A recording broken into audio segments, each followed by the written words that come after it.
Three on the timer or what? I don't even know. Everything stacked against him. No way. I mean, barely containing the edge, just like, okay, I'll be the stoic one. Somehow, Eng expects that, apparently. Yeah, not shocked. None of us did. God damn. Magnum is buying an outlaw here to get his team up to map point, knowing that Sentinels are on an eco. What's the save?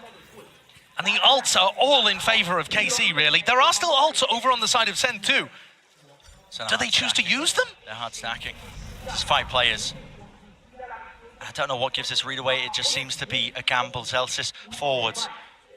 TenZ is set up for a paranoia. Are they going to try to clear this? Yes, they're going to be trying to fight this one. Paranoia, forwards, haunt, broken, tags it in the smoke, forward, Sancho's backwards, a boundless second, he let the rocket loose, and Sentinels, no way!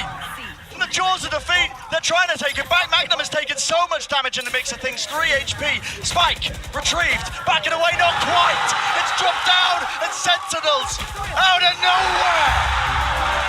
You're joking! That is utterly ridiculous. The 5-player gamble stack just at the perfect time. And not just that, but finding the play of the haunt being broken. I mean, look at the way that Martin is playing that. They find the exact moment that KC were about to commit. All of them with utility in their hands, ready to exec. And Sen, the aggression pays off big time. They could not have found a bigger moment to slam the pressure back into KC. We're into this, the final round of regulation. It's already here. Shambolic buy for KC. It's bottom of the barrel. It's all they're working with. It's desperation. Individuals need to step up to even stand a chance of staying in this series. Emotional roller coaster doesn't even begin for the players there on stage. You go from elation to devastation. Placing swamp grenade. Swamp grenade out. Backing away from TenZ there. Prowler connected. Gives them that space freely. Carmen Corlo, Spike in a different direction. Now Shin does have his ult. There's a chance he can pivot. Martin has the showstopper, but he took 124 at the beginning of the round. He took a long-range phantom headshot. Fake. Lockdown being used here to just try and make it feel like this. I mean, it's a good call. Sentinel's been playing super reactive off of the time cues, but the lockdown's broken just from the minor amount of util. Now the showstopper. Forwards Martin. He'll go down to the turret. He'll go down to the turret. He has to send it flying. Poor Timmy. Lockdown. Drop down. 30 seconds. Spike can't be planted. That's desperation. It's frantic in nature, but eventually going to be sticking it. Shin backing away. Pit will stay up, and this retake is happening at a blistering pace. Forwards. Zelsis. Dominating the angles, one tap to force out the util, but this could be it. All on the line for Carmen Core. And the calls are being made here, fighting up close, fighting forwards. All tucked away, Zelsis! The hopes and dreams ripped to pieces. Shin, desperate for it, TenZ forwards. And it can't come down to anything, Thomas Z. No chance, Sentinels have done it. The #1 seed taken out. Sen City here to play.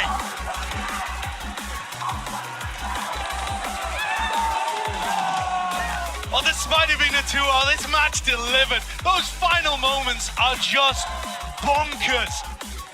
Sen being able to take this map with a 5-player gamble stack over towards C that takes the win. It looked poised, it looked ready. It looked like it was going to bind. But the final map denied us. As Sen denies KC their spot in playoffs for now. This team still with options being able to make it through our Swiss stage. but the path for them continues. Number 1 seed of Americas, taking out the win against the winners of EMEA kickoff. And what a game it was. Oh, yeah. Sen, definitely the better team there on Split, but a hair's breadth between them on Lotus. I mean, the smallest of differences. I was convinced we were going to be seeing Bind. I was convinced it looked like it was preordained, man. But it's Sentinels moving forwards in the playoffs. They'll be happy for it, I'm telling you. Kaplan and Drew been gaining grey hairs at a rapid pace. They haven't had a break, man. They haven't had a break, but finally, a bit of peace and quiet, time to prepare. Sentinels are first team in the playoffs. And you've got to be thinking, they're looking like one of the favorites to be able to take the entire thing. Yeah. Because chewing through, and listen, they had some close maps, some close games, but chewing through both of those EMEA teams who are looking so hot in their regional matches, Sen are looking excellent here. And with all of that time to be able to prep, certainly they're going to be looking at all of the other teams, seeing like who looks dangerous as they head forwards to playoffs. Potentially even more dangerous as well. I mean, of course, can't count out Carmine Core. They're not out of the tournament just yet. It's the Swiss stage. Listen, they're going to get that chance of redemption, that chance of playoffs. But against still. who? Against who? Against who? I mean, there's too many unknowns, man. There's too many unknowns and too many other good teams. I mean, we're barely any way into this tournament, and we're just seeing such a high quality of play. It's just insane. It's insanity. It really is. It's also just incredible individual ability being brought to the big stage by these Sen players. Yeah. They've worked so hard to increase that fundamental stuff. The retakes, the discipline, the coordination between the team, the IGLing that John Cudy's brought in. But throughout it all, the backbone that's standing up and winning them games here against teams like Heretics and KCU, no slouches individually. One of the big things that's powering through are those individual performances coming out from players like Tens. You know, Zekken on map 1 as well was just unbelievable. And John up towards the top of the scoreboard here for the second map too, whilst also calling an amazing game too. Yeah, the battle of the IGLs was something to behold, honestly, as well. Those macro calls. I mean, just the gamble in that second to last round. How'd they get the read? Making a difference. How'd they get the read? You're joking. It couldn't have been better. The timing too. The timing on the horn, the break, the paranoia, the run into the smoke. I mean, these are what dreams are made of for Sentinels, but also KC, that is going to be going through your head over and over. Yeah. Very difficult, actually, to get those kind of moments away from you. Yeah, I'm taking a gander, trying to see if the interview's ready right now. Will be, I hope so. Yeah. At some point, and yes, it is. I've got the cue. Go straight to the interview.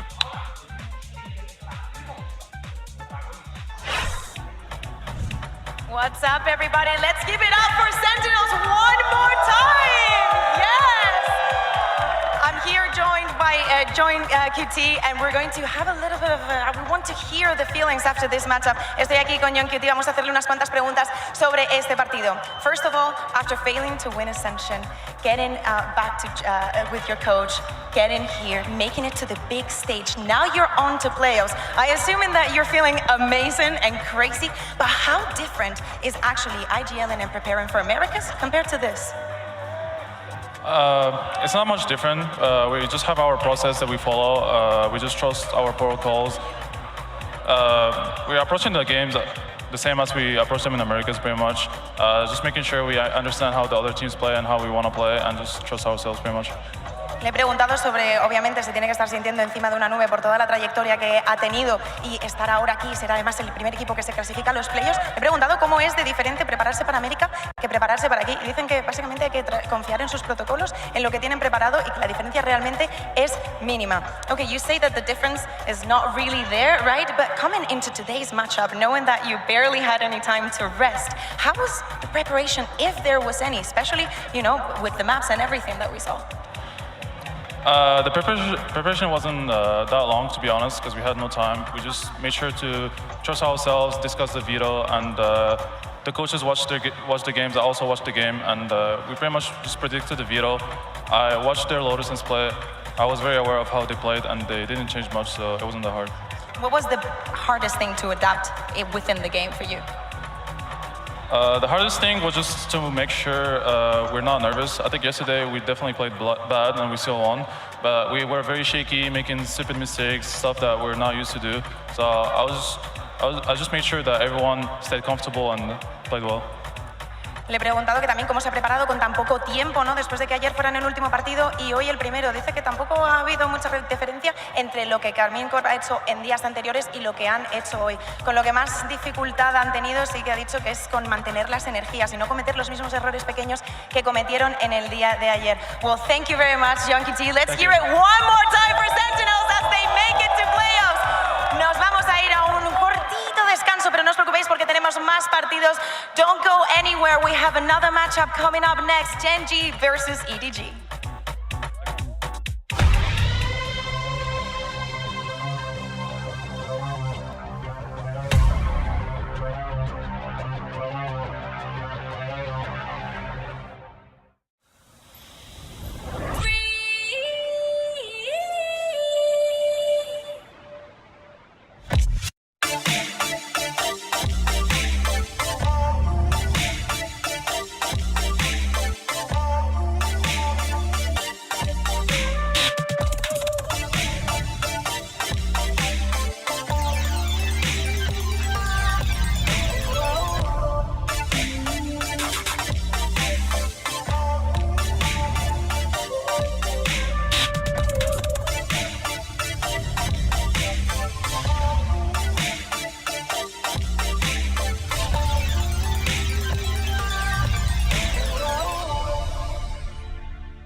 Red Bull gives you wings.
Welcome back to day 3 of Masters Madrid. It is time for our second match of the day.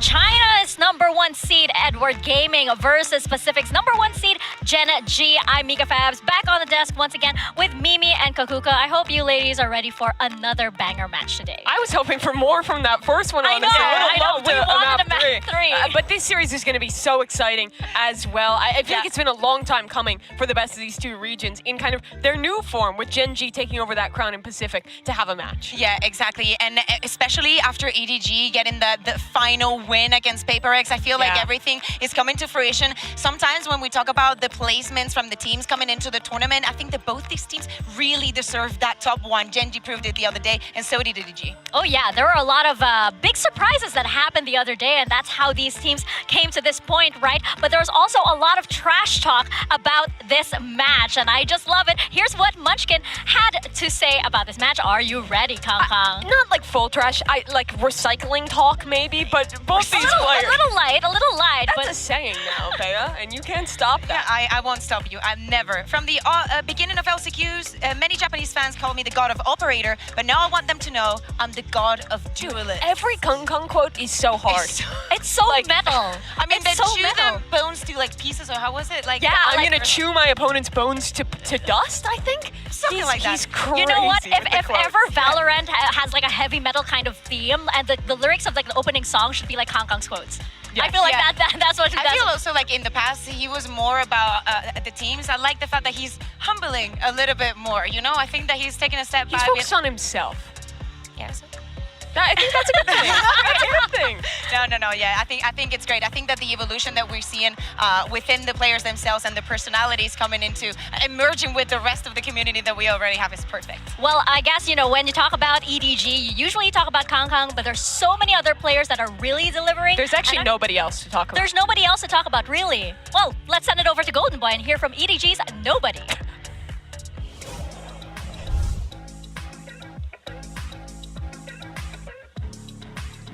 Nobody, come here real fast, my friend. Hello. Good to see you. How you doing? Oh, stand right here for me if you don't mind. Yesterday, you guys overcame a massive challenge by defeating PaperX. And now, today, you enter a new era here where you have an opportunity to overcome new challenges. Is the next challenge to win the tournament, or are there more in the way? 那其实，在昨天的比赛，你们也是完成了一个属于自己的挑战，打败了 PRX。那你觉得接下来会不会有更多的挑战在等着你们？或许是赢下这整个所有的比赛，又或者说还有其他的挑战，你觉得在等待着你们去完成的？我觉得今天的对手来说，对我们的话是一个挑战吧。如果今天能够顺利拿下的话，我觉得我们后面的旅程将会一帆风顺。 I think today our opponent is definitely another challenge for us. If we can overcome this, maybe after this we can do everything well. Right, well, I think a lot of people would love to see that. Good luck to you, my friend. Back to you guys. Well, it looks like they're just about ready for every single challenge. And I mean, EDG got revenge on PaperX. So I think after that history and finally managing to overcome your demons at international tournaments, right? I think like you'd be ready for just about anything. Yeah, I mean, they've played this team 3 times before at global events, have lost every single time. But in this one, it felt to me like the final evolution of EDG's style. When we first saw them at global, they were this chaotic team who was so focused on individuals, a lot like what kind of FPX is now. But in this match, they were so slow and controlled. They were very focused, especially on the attack side, of playing these really patient mid rounds, waiting for PaperX to mess up, and then finding the gap. Yeah, and actually that is something that you can expect from PaperX, right? Not the messing up, but actually, you know, they're going for the aggression. They're doing a little bit of those funky plays. I think that adaptation also is going to help them throughout the rest of the tournament, because the opponents and the teams look more like PaperX than the conventional teams, especially with how the meta is shaping and how the regions are advancing and moving forward. So good to know that they can get that revenge, but is it going to be enough when put up against different kind of playstyles? Like, for example, Gen G being more traditional. I mean, I feel like both these teams actually have really comparable styles, right? Yes. They're both now playing that super slow, mid-round heavy style, trying to embed lurks, but both have these like really ridiculous kind of levels of players to step up in the late rounds and win clutches, which I think makes this a very interesting style match. Speaking of players that really step up and make it into clutches, we have to talk about Haodong, because I have to tell there's almost something eerie about the way he plays. There's always something uncanny. He's always at the right place at the right time every single round. Yeah, exactly. And that is something that made the difference completely on the previous matchup. Seeing the way that he was finding the space, that he was finding the right time, and that he was giving the right information to the rest of the team. I think that we highlight so many IGLs around the world, and it is time that EDG evolves, moves away from that tag of, yeah, we have Kanka, he is good on the operator, haha, we do duels, to actually thinking of them as a very high contending team. Yeah, I mean, this guy, his evolution has really, I think, mirrored the team. As the team has gotten better, so much of it has been about Haodong's IGLing. I think we've really seen him learn from the teams they've played global event after global event. Well, this is the time he's ready to rock up and teach some people, because his lurks were perfect yesterday against Paper Rec. When we talk about exploiting that gap, getting in these mid-rounds, it's all this guy. It's all this guy. Yeah, again, as I say, it's eerie, it's uncanny, it makes my spider senses tingle. Well, Boo's not on this team, so I don't see why it would be eerie. Well, that's true. No need to be shocked or anything. But I feel like, when you talk about EDG, again, you talk about Kang Kang, it's great to see, by the way, that he is also evolving, because, you usually lock him onto the duelist role and in the super opper of EDG, but now you see him actually flexing onto different roles. He brought out the KO, for example, a while ago, and he is no stranger at all to events like these. And I believe, Mimi, you did sit down with the EDG duelist, now maybe Flex, to talk about his return to the big stage. I'm joined here by Kang Kang and our translator, DJ. Kang Kang, welcome to Madrid. I wanted to start off by asking you, this is the first event now that you as EDG has been representing the CN International League. How has it changed from previous events to now playing in the league? 那其实对于我们是代表着我们 CN 联赛建赛区以来第一次参加这个世界性的赛事嘛？那你觉得和之前相比的话，来到这次马德里大师赛有没有什么不一样呢？我觉得这次参加马德里可能更多的是背负 VCTCN 的一些荣誉吧，所以说我要先为兄弟们登上这座山，然后为兄弟们插这面旗。I think we kind of take the pride of our Cajun League. For all of my brothers from CN, I kind of I want to climb this mountain for them. Yeah, well, you're already kind of starting on that quest. I want to ask about some of your games that you played in CN. For EDG, it feels like sometimes when we watch you play, you see kind of different versions of this team. When you played against a team like Case, it's a very put together team, and when you play against FPX, sometimes it gets a little bit more chaotic. Do you think EDG as a team plays to the level of the opponent they're against? 其实我们会发现 EDG 在面对不一样的对手的时候，其实你们的打法风格会有改变。比如说你们在面对 KC， 可能你们会更团队一些的那样去玩，但是在面对 PRX 的时候，你们又会可能也会打得比较冲啊，比较是那种打得比较有侵略性那种。那你们会根据队伍的不同来改变你们的打法风格吗？我觉得这是以前我们的一个弊端吧。然后我觉得我们现在要做的就是。在他们像 PX 他们可能会打得很混乱的时候，然后我们做到，不要被他们的节奏所影响到自己需要打什么的东西。对，我觉得我们现在应该做的是做好自己。对。I feel like if we change our play style, depends on who is our opponent. It's kind of like a disadvantage of us because we want to keep play our own thing, no matter who is our opponent. For example, if it's PRX, we don't want if they play chaotic. If we discipline and do our things, I think that will be better. Okay, very interesting. Well, unfortunately, that's all the time we have. But thank you very much for joining me, Kang Kang. Yeah.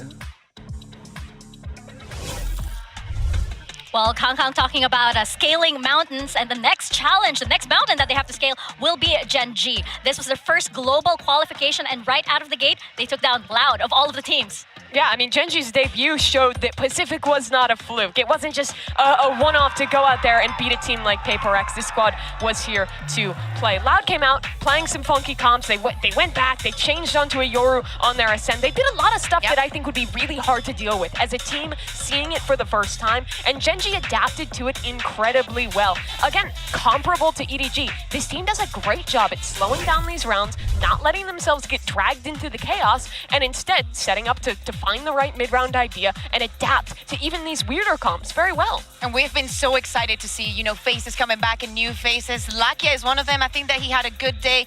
The fact that we're seeing Texture in such a good form coming into the international stage. Those are the kind of players that will make a difference, right? The one that has to be the explosive player and also the one that has to bring all the knowledge and all that calmness onto the stage. Yeah, and I feel like, you mentioned Texture, right? He was a player that was already one of the best duelists to come out of Pacific, and you set him up in a team that complements his playstyle perfectly, and suddenly you have one of the most dominant duelist showings in an entire tournament that was Pacific Kickoff. I was honestly kind of disappointed watching him play all of last year and being tossed around on all these. Wants more.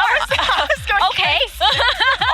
You meant the other day. No. Think about how many different agents he was fighting, how often his role was being switched around. No, he gets on this team, he's playing Jet, he's playing Duelist, he's playing what he's good at, and he's damn good at it. And he's probably one of the reasons why they were able to manage it, to get this miracle run that Gen.G had in Pacific. And I think the fact that he's able to translate it here, and by the way, I do not think that he's still 100%. It's amazing and will probably take Pacific very far. Well, let's see if we have more from Gen.G with Golden Boy and Munchkin. Munchkin, come here, buddy. Oh, man, it's been so long. We got to get the awkward hugs out of the way. Buddy, it's been a minute. I saw your post online to Kong Kong. You had asked him if he was ready for today. Is it safe to say that you're excited for this match, and why is that? Just T1 Munchkin lost to EDG, but Gen.G Munchkin will not. Oh, Gen.G Munchkin will not. Good to see you, buddy. Always a pleasure. Back to you guys. All right, welcome to Map Select presented by Omen. This is match 2 of the day, and we'll go ahead and get started. EDG, do you want Team A or Team B? Team B. Team B. So Gen.G, you will be Team A, and we will start with your first ban. Ban Bind. Bind. EDG, your ban. Ban Lotus. Lotus. Yeah. And map number 1 from Gen.G. We pick Icebox. Icebox. Side on Icebox. Attack. Attack. And map number 2 from EDG. Split. Split. Side on Split.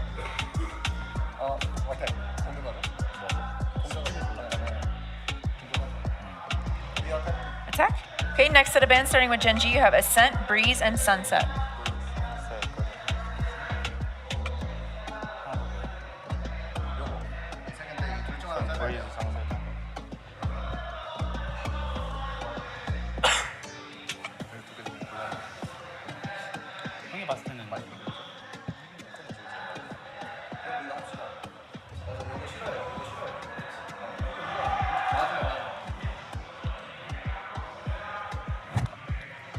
Ban Sunset.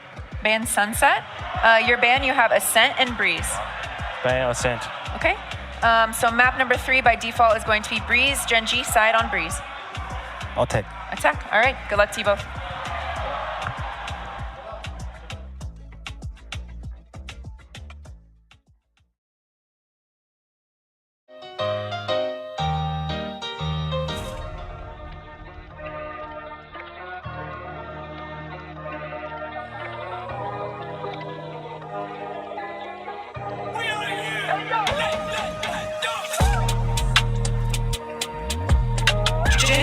No confiaron, pero mira, no.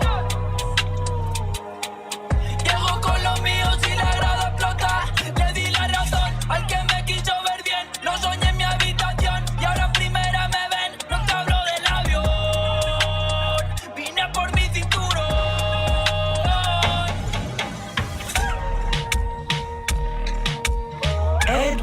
No confiaron, pero mira, no. Llego con los míos y la grada explota.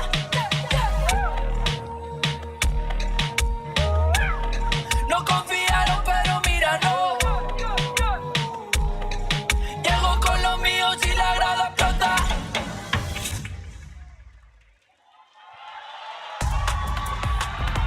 A battle for that sure spot into playoffs. China's #1 seed versus Pacific's #1 seed. It's EDG versus Genji. And we've seen, Mimi, just how hard these teams can punch, even against the best of them all. They absolutely can. EDG has been a team on a long rise, climbing mountain after mountain. But their next opponent, the new kings of Pacific, Genji, have been impressing everyone on the run-up to Masters Madrid. And this is their chance to lock in playoffs early. And it wouldn't be the first time that we see a miracle run in a Masters tournament. And I think that not only making it into playoffs would be enough for Genji, they should be hungry for more after defeating a world champion in Loud. But think about for EDG as well. Yeah. Every international tournament they've attended, they've gotten better. The placement has increased. They ended at a crescendo last year at Champions with a new CN League in place with them on top again. There's definitely that pressure to succeed, to make it international, to represent China the best they can. I love that you brought that up because, like, you know, you're just reminding everybody that EDG kind of had a later start than all of these teams, right? And now we're seeing them here dominating so many others, and it's going to be a memorable performance for them for sure. Especially since, as you mentioned, we're seeing them getting better and better and better. They're the only team at Masters Madrid who didn't make a roster change into 2024. That's right. They are really the last, like, I guess, old guard team that is fully intact. How How did we get here where they are the old guard on a tournament? I think it's crazy and outrageous. And also, if we think about the map veto that we just saw, knowing that Genji is the team that has played every one of them that has played every single map that is out there in the map pool, is very interesting to see where EDG wants to be taking things, and also if Genji is going to be changing things around. Yeah, we're starting out on Icebox for this series, and I think this is an interesting matchup because Genji have been so damn good on this map. They're yet to lose it in 2024. Yeah. 5-win streak. The last name they took down was Loud, who a lot of people considered one of the kings of Icebox through the history of that team. They play the Gecko KO composition, playing around those dizzy flash combos, and they're so good at it. And it's perfect, right, to play against EDG. They do not have that much into it, and we see in the H-ons already.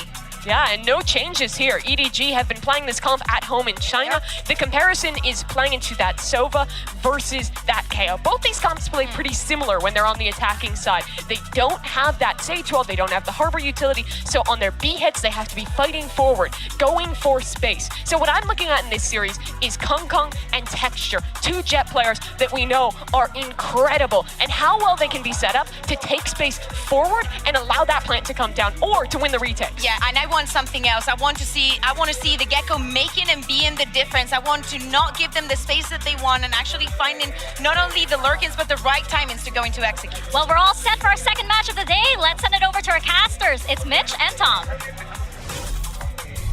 Thank you so much, Mika. I'm very excited for this one, Tom. It looks like we've got a pretty juicy series in front of us.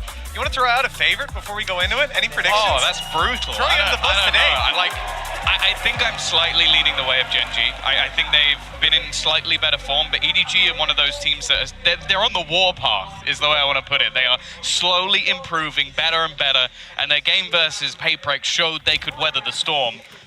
But they've got slightly different weather conditions as we kick off on Icebox, and that's not the greatest start with G2 already going down.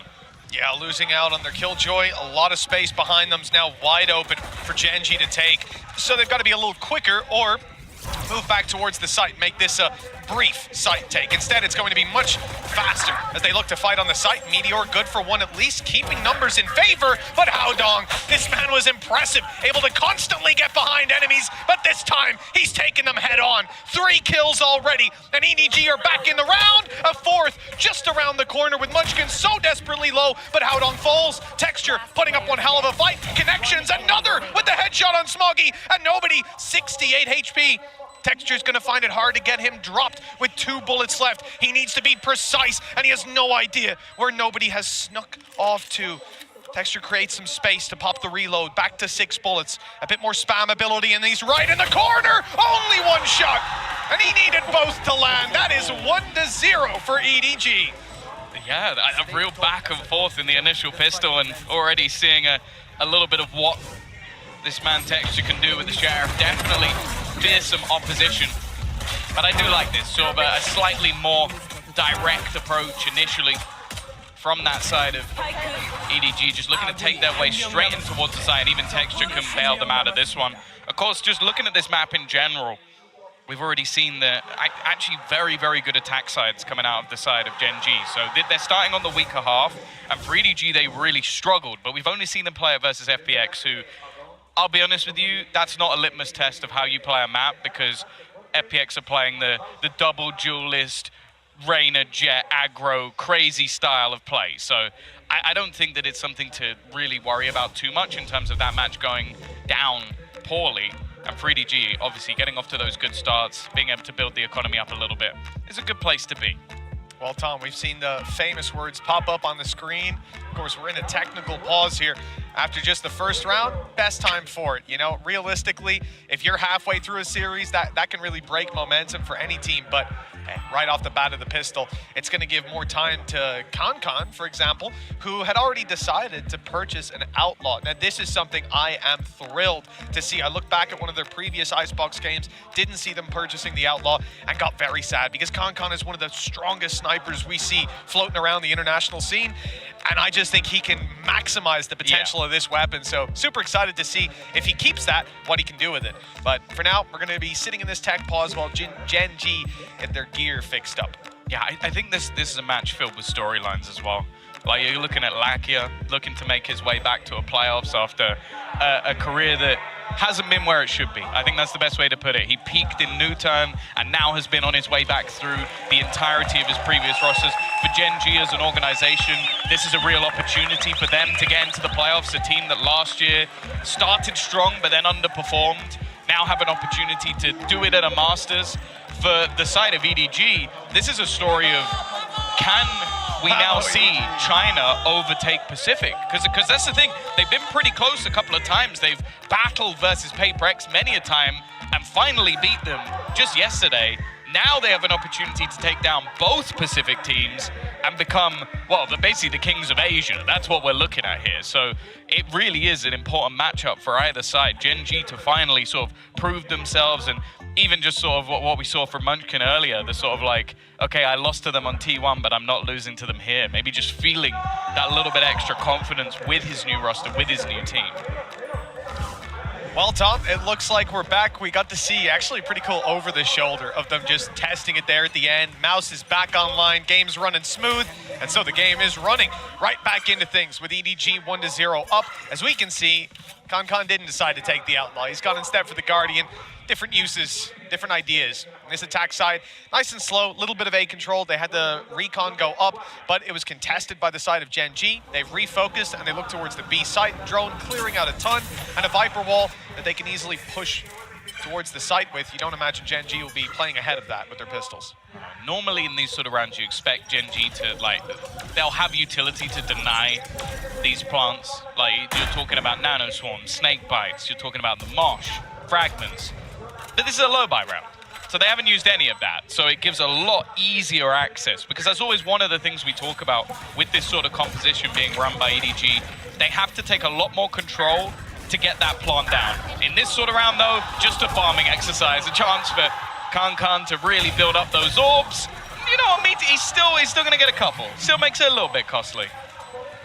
Trying to see if we're gonna have Chichu pick up a weapon. He did make it just about. So 3 rifles carried forward for EDG altogether. Decently successful round, and I think the main thing being that Kankan finds so many kills and the death, this might be able to cancel out some of the economic disadvantages that could be coming after this round. For now, they'll play it as a bonus with some pistols, and he's, Kankan's 3 away from the Blade Storm. Yeah. Again, he might be baiting me, but as we get back in, you see a scope in his hand. The weapon dropped over, Tom. We're gonna get it. Let's see what he can do. Attack side Outlaw on this man. He has to get kills here because he basically needs the Blade Storm for the next round. Okay, Chichu does actually have extra credits, so maybe they could drop an extra one, but it will leave them with some gaps going into the next. Obviously, again, the real benefits of their composition is being able to execute onto that A site. But yeah, it also Kankan just himself. This is the thing, you've got Karen and Lakia both now terrified because they've got half shields. So that Outlaw rings out and you realize we're in a bit of trouble. I wonder if even an element of that is looking at previous iceboxes and seeing this wasn't a preferred weapon. With Kankan down, that rifle can still be retrieved and used later on. And really, you got to think about damage. You got to think about the game damage. That's the name of the game here.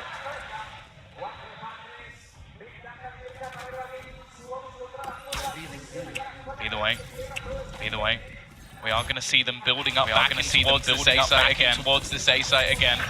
Nice work from Haodong to at least be able to find one. And in this 2v4 situation, it is not looking good. It is not looking good. Really needs to get something. Really needs to get something here. 30 seconds. And now Karon is the only one remaining. And 1 versus 3. Try and turn this. They planted in an audacious spot. I guess expecting him to come around on the flank. This man has been a real showstopper when it comes to Gen G's success. And he might be able to get a second player planting. Definitely got a little bit tight for a second there. Looking to try and isolate one of these duels, faking out the sound. But now know exactly where he is.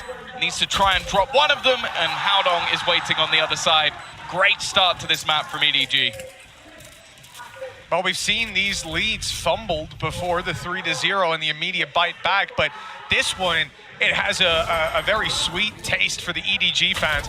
Their economy is stacked. You've got 3 players floating around that 5K mark. In fact, coming out of that round, you've got players close to 9K, but big reinvestments being made, big upgrades too. The Blade Storm will be online soon, so definitely no economic struggles, and a Viper's Pit to work with, most likely in this round.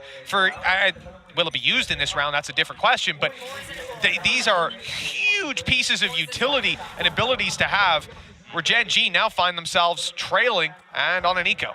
Yeah, I do wonder when the moment will be that we see Gen G kind of stack up a little bit over on towards that A site. It's what this composition for the side of EDG really relies upon, is these A site hits, because again, it can be quite difficult without having a straight up blockade of something like a Cove, or even having those extra flashes that you might see coming out of Gecko. For now, at least, though, already shutting down the players in mid, and they are just winning every single battle very easily indeed. Well, Blade Storm even going to come out here to try and close out this round. I'm not sure this was needed, but you know. Either a misclick or he's just like, I'm going to get 5 kills next round anyway. So audacious play if it's the latter. I would side towards a misclick, but maybe it's just asserting the dominance. Oh, first shot, not gonna lie. He's up in the window! You go, you deserve. Absolutely. I'll be honest. Economic damage now looking pretty good for Gen G. Already 2 rifles dropped. Let's see how many more. Again, there's so much money on the other side, but Munchkin was really starting to dice them up. Haodong was left on 8 HP. Luckily, far enough away. Now, 4-0 we go for EDG, and now the buy comes through from Gen G. But the thing is, the attackers have quite a lot to work with, not just on the credit side. Like we said, the Viper's Pit now is online. The Hunter's Fury is there. The Blade Storm isn't, but that's a different story. Okay, he hit 3 headshots, and he only actually got 1 kill from headshots because of some of the players so far away. I'm looking at that operator, though. This is where Texture can bridge the gap a little bit. You can see that gamble already beginning. 3 players over. They're going to look to try and pressure, but this is why they have 3 players on the other side of the map. The reliance on Texture. No escape available at this stage, so he's just going to have to run. And he will hightail it out, but there's been a catch in mid. Yeah, this is a big kill. Losing their utility, they're going to filter back in very quickly on the side of Gen G to take that space, but the cost is massive. 2 kills and a big player taken down. If Gen G decide, or if EDG, pardon me, try to switch directions, Gen G would be blind to it. Up close here, Texture's already used his dash. There's no easy way out. And with the shot, not hit. Nobody is punishing again and again. Lakia, the last man standing. Once the herald of this region. It was all we heard about again and again. Oh, wait till he steps on the international stage. Well, doesn't look too good in this one. There's a 1v4 though, so we'll give him a chance. 5-0. Doesn't he only play Bind? Yeah, I think they messed up their roster on this one. Oh, that was I feel bad for those him, were dark days. Yeah. It's really funny as well because the first map Gen G banned was Bind. So we're not doing it to you, buddy. We're not doing it. We're not doing it. But no, what a start from EDG. This is a map that they played once in the season in China. They lost to FVX, and that was in the final. And on the other side of things, a 5-0 record beating RRQ twice, Team Secret, Zeta, and of course Loud, which we saw within this tournament. So you're talking about a Gen G in massive form on this map, and an EDG that have barely played it and lost. And right now they're winning 5-0.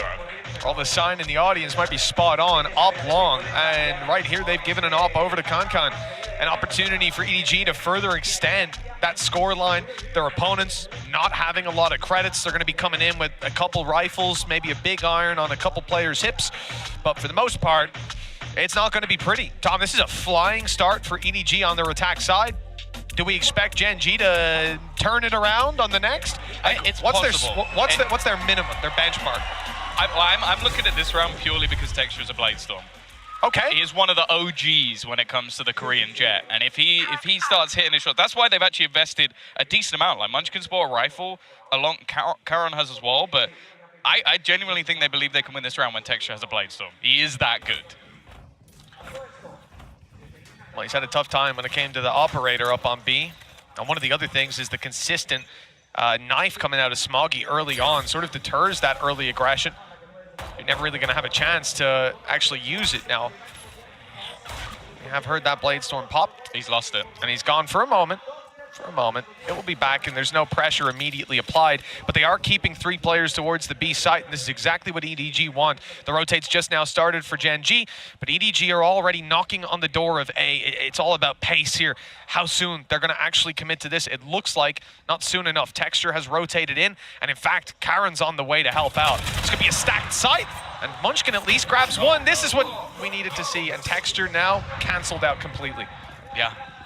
Second time he's lost it, but he was given an opportunity. Nice shot from Meteor, though. Gonna go back in with the Sheriff. Still just means a 1-for-1 trade, but Karon starting to step up. This is like to the double as he gets a second off the back of the Guardian. And now that Bladestorm, at least a couple of knives should be online. Smoggy just waiting patiently. Little bro is gonna give his position away, and eventually, finally, that knife comes through. The MasterCard Thrifty will give Gen G their first round. Yeah, Texture waited quite a while to get to use that. A funny round from them, but the early contact on B, I guess from EDG, the fact that they didn't follow it up, you have the drone go through, the knife fall, and then they immediately move towards that A site, but shifting the whole way. It allowed them to rotate in on the side of Gen G on time. They were ready for this play, and they obviously held back until you saw those knives come back online. Good crunch, and 5-1 on the board. This was not a round that most people would have expected them to take. And if they did, probably off a massive play from Texture. No, I thought they'd win it, but yeah. You just expected the 1 kill from the Bladestorm, did you, Tom? Yeah. That adds up. Let's just not play back any of the audio of what I said. No, we can replay it later. It's okay. The op again on Texture. He has another opportunity. And the dash still online. As well. Oh, they've been spotted. Yeah, that recon just saw the player in the corner. This would have been a great bait, firing the op, running back, telling them like, oh, I'm scared, and then easily mowed down by Lakia. The aggressive position as well. Like Munchkin has pushed up. Nice shot from Meteor as always. Won that battle versus Chichu for the first time. Now this position becomes a little bit more audacious because you already have the man advantage. You don't really need to be in such an aggressive position anymore, but there isn't a safe way out. This needs to be at least a 1-for-1 trade, and I think he's going to get maybe even more than that. The only thing is the timing. There's that burst when Smoggy comes around the corner. The hard check. Spike down A. Really saved the day with that one. Nobody's got a recon out after dropping Texture, making it up top, but Karon's spotting it. And for EDG, the spike is now down. They've got plenty of control. The B side is theirs. But what are they going to do with it? Nothing without that spike. It's Kankan, 1 versus 3, 20 seconds left. And it seems like this round is already over. No, the angle's a little off on Timmy. So he's sneaking his way through, but now he's being spotted. And with 12 seconds left, there is no chance to plant. They're just going to send one player. Well, actually, they're going to scatter in every direction, ensuring no matter what, he can't get all 3 kills. If it was anyone else, I think maybe there'd be a bit of confidence. You're going, do we want to face into Kankan? Nah, not really. They are going to hit the steps, though. That's why. That's the exact reason why. So clean with it. But I'm liking the adaptations we're already seeing from Gen G. That was the exact thing I was saying in the early rounds is, are they going to now adapt to stack up that A side? Because, as I said, with all the utility that's there for EDG and without having something to help them get the plant on that B site, it becomes a lot easier to fall back into the same sort of traits of going in towards that A site and looking for that afterplan. So they've just started stacking up players. You've had aggressive positioning from Munchkin, and then they've gambled in the early round. Okay, let's see if they push B. If they don't, we'll quickly rotate. And it's worked for them so far. Well, Gen.G certainly starting to find their footing on this defensive side. The 5-0 was worrying, concerning, but it's still very much alive. Even in the last series, thinking about the Lotus game, you saw Sentinels flying into the lead, and it's much closer at the halftime. It's fairly common for teams to need that little bit of time to see how your opponents are playing. To what you were saying earlier, I think for minimum 5 rounds, I think Gen.G are fine. They've shown that they have normally about 6 to 8 rounds every single time they play their attack side, so it's definitely their favored of the lot. Looking to now set up in towards this B-take, but again, the read from Gen.G, they've got that early rotation, they've set Texture up over on the A site, and actually, we're going to see a Hunter's Fury popped. They're going to try and get the opener, and they might just succeed. Nice work to take out Karen. That weakens the defense a bit, but there are still multiple players here, and the hold on mid to make sure they can't rotate back. Well, that hold's just now given up, but they're aware it could still be online. Instead, they're going to commit towards the B side rather than going to A, and it's worked out fantastically. Just Munchkin left. He's got some support on the way. Meteor just making it through the halls, but look who's right behind them. Nobody snuck his way in, and he's grabbed a quick double. The lead now convincingly in their favor, and with a lurk from Chichu, the final nails in the coffin for that round. 6-2. EDG back on the board. That was just gorgeous. The way they isolated each of the fights, okay, I'd say the Hunter's Fury had a little bit of risk to it, but you could normally gamble, especially after seeing the snake bite. You know that he's on yellow, so either you clear yellow or you have at least a kill. And then on the other side of things, just lovely little interplay. The pop flash coming out of Smoggy, he's already racking up the assists, and well, you're going to bank on if you blind an opponent, Concon's getting that kill. I think I'd be pretty confident with that one. So long as he's on the same side of the map, that player's dropping now. Concon wants to get greedy. He heard the orb be tapped, but there were players covering it from far back. Lots of big irons in play for Sheriffs, and a classic for Lakia. But the real danger here is when it comes to ultimates.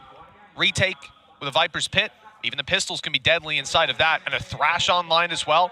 There's definitely potential for Gen.G to play retakes with some success, although again, it would be risky. Really, if we see them commit anything big, I imagine it's going to be on the back of a couple kills first, and they need to find those. Texture, a good candidate for it, but they're going to be forced back by this lockdown. I think that's been the problem, because some of these ults have been online for a little while now, but they just haven't really found any opportunities to actually be able to use them, and a lot of that is because they've stacked the right sites most times, and at least the lockdown and other stuff is very good for retaking.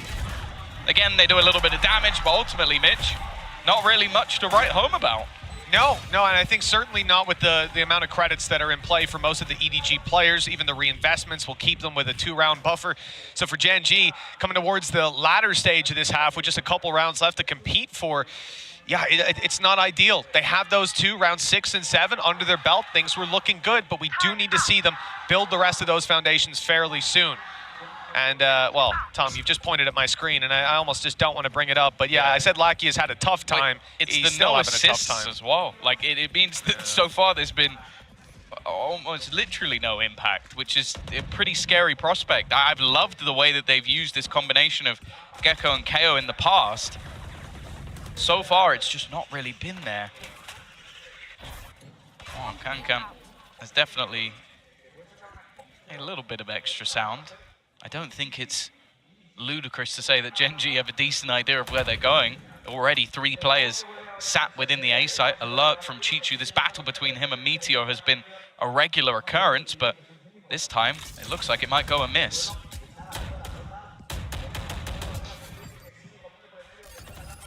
Oh, Chichu's at least been spotted, but they don't react in time. A free kill for him, but not the follow-up.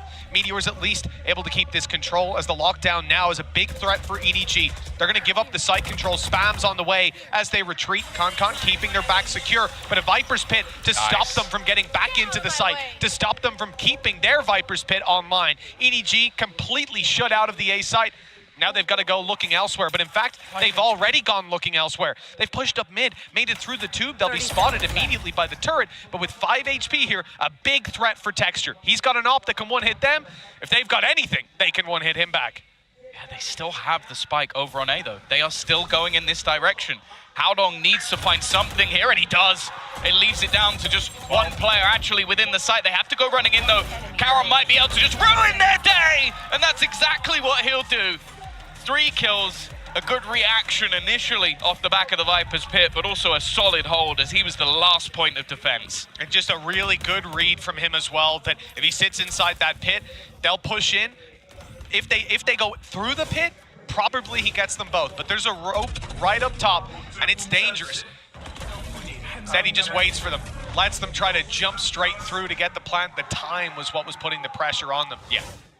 7-3, Gen G found another round, economy's good, Thrash online. They committed a couple ultis to the previous, but they also managed to deny Haodong's Viper's pit. This is an incredibly aggressive push coming out of Munchkin. No flash on the corner, looks like he just wants to hold it, but soon, you have to imagine he goes for that peak. He's out in no man's land, backed up by Karan, but now the real trouble comes into play. Where can he go from here?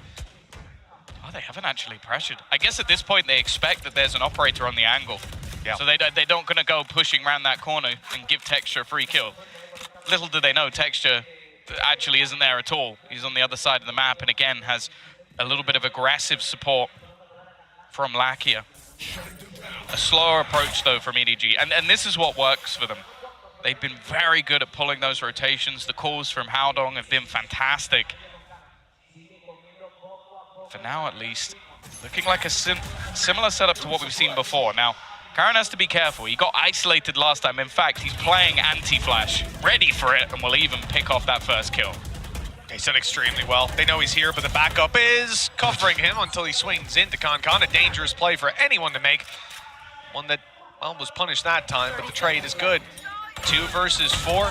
Munchkin and Meteor extremely low after that engagement. But what can really be done by just a lone gun of Smoggy? 15 seconds or so to get that spike on the ground, and it looks like it will make it to the ground. Unfortunately, not planted. 7-4. Gen G, well, they've certainly recovered this one after a shaky start and a couple bumps in the road. They could have a 7-5 half. Yeah, and as I said, that's not bad. Like that will be workable for them. I do think they're going to have to be careful because, as you've already mentioned, the sniper of Kankan on the other side is always going to be a prospect, but they've made this one look doable after what was a blitz of a first 5 rounds. Even still, though, an 8-4 and EDG are not going to be too worried whatsoever. Looking to again build up in towards that A site. The real threat, as always, is going to be Texture. They're already going to clear the close angles. It almost seems like a direct counter to just the position that Munchkin was playing earlier.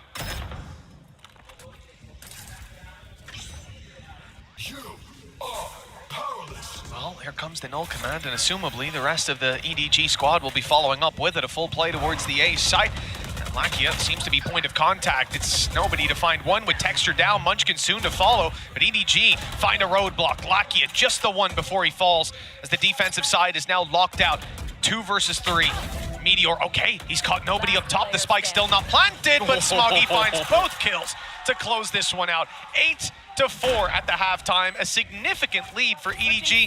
But Gen G, they recovered it a little bit towards the end. They certainly seem hotter now, moving on to their attack. Yeah, Lakia got his first kill in that round, so there you go. He's at least on the board, but it definitely was a rough half for a bit. Meteor is the one that we're really going to be singing about, but no, I think the side of EDG are going to be very, very happy with the way that one has gone. A fantastic start for them, but also just continuously adapting. I think they did very well, slowing down a lot of the rounds and just playing with their opponents for the majority of this half.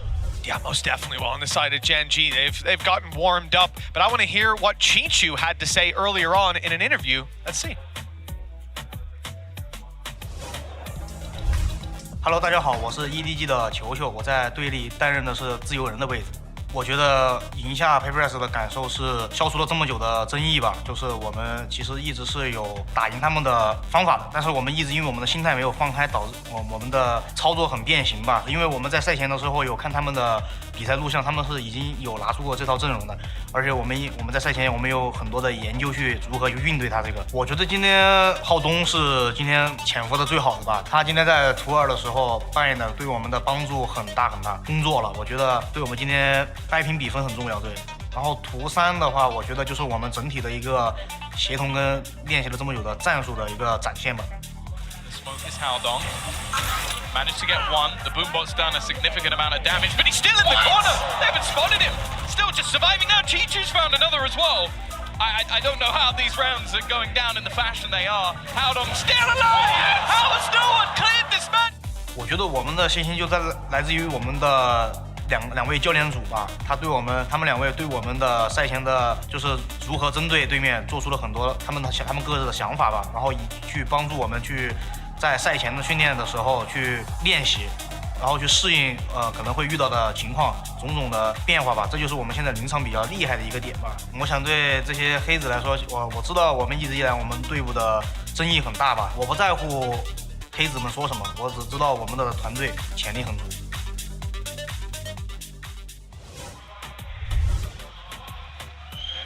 Where obviously we could talk about the interview there with Chi-Chu and how well Howdong did on bind. First map removed in the veto. Not really surprised by that one. I wouldn't want to play against that man either, but the fact is he's had a decent first half. It has mainly been a team effort, and I do feel like a couple of the pieces were missing in that first half. Now, the thing that works with this comp for Gen G is those executes around that double flash. The dizzy flash combo that you can throw out with KO is fantastic. So hopefully they're going to be able to get off the mark here. Otherwise, they're going to have to head into Split, which has been an amazing map for EDG. Yeah, it's been tough so far. Like you said, that get-go on Lakia, it's hard not to be drawn to. Oh, he's dead. Well, that's about as poor a start as you could get for the poor guy. He's got the 1 kill, no assists on the back of it, but his teammates looking to pick up the pieces here in the pistol. Already finding a lot of value is Meteor, and he's got backup. Even if they take him down now that he's super low or hear his steps running away, they should not assume that there's another player around here. It's free for Texture. He's also not being off to a great start. A lot of whiffed up shots, but this one, it couldn't get any easier. There you go. Smoggy down, nobody left. 1v3, Meteor low, but everyone else is healthy. And the time is on Gen G's side. This will be a impressive clutch, to say the least. He's got the first already. Okay, maybe there is a chance. A Meteor down below quickly shuts it down. Big round for Gen G to get on the board. Yeah, you can take the man off the duelist, but you can't take the duelist out of the man. Meteor has been clean so far in this game. 17 and 10, really putting up a lot of numbers individually, but also just finding space. That was basically what he did this round, just while the rest of the action was going down elsewhere on B long, just manages to get through that mid position and find that initial fight. It's going to put them at least, well, if they convert this round within touching distance. And as said, that's all they really need. Like a lot of the games that we've seen from them, they've managed 8 rounds over on this attacking side. So they can easily get this over the line, and wow, what a start to have already. Can't come down, one of the main danger players, because you have to bear in mind, EDG have been unbelievable with their pistols. Even when they have nothing, they've managed to do a lot. Oh yeah, they were a very scary team when it came to those ecos, and what we're seeing right here for EDG, 4 players stacked up and ready to go. Flash out, kill not coming in onto the little guy. So the plant has been secured. EDG numbers thinned out, and that defensive side doesn't stand a chance at this stage. You have to imagine Chi-Chu 35 HP in a 1v3 with a Sheriff in hand, and 2 of his opponents have rifles with a double peek setup. I don't know how he hit that shot, but thank God Texture was up top to cover. Yeah, they've made that one really costly though. 3 players go down, so it's definitely not ideal. And I believe they lost at least a Guardian in that round. So it's not like you had a load of pistol players alongside them. So I think they could be very happy with that, especially when, for the majority, that was them fighting up against an afterplant. So I think the EDG have done well to make that one as costly as possible, and because of that, well, Lucky is only going to have himself a pistol.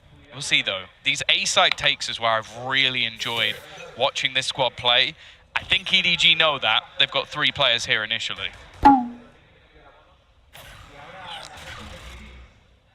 Oh, early control is taken by the side Oi, of Gen oi, G. They oi. also put an alarm bot to cover the walk-up.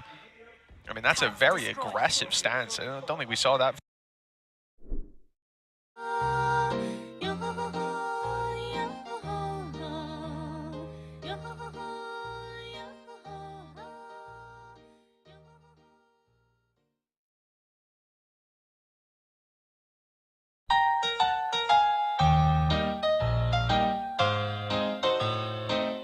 From EDG on their attack side at all. No turret to cover their back either. Where is that being placed? It must have been destroyed early. And for EDG, you said 3 players on A, they're still there. But the drone clearing out some space might cause that rotate to come through. I just wonder if Gen G are planning to go back here with Meteor still being so far up, or if he's trying to sneak behind them, which it looks like that was the idea. Not very successful.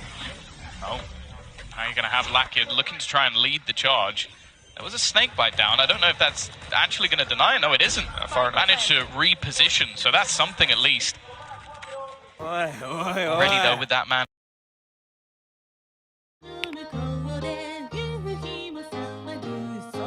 Advantage and Chichu on a fast flank. Bear in mind, because they have any flank watch, he is just walking up behind them. This is looking like some of the freest kills he's ever going to have. Manages the first, but now he's just a nuisance and continues to be a flawless round coming out of the side of EDG to put themselves back on the board. Yeah, this is a big round. I mean, as soon as they take down Meteor, they make the realization the push wasn't coming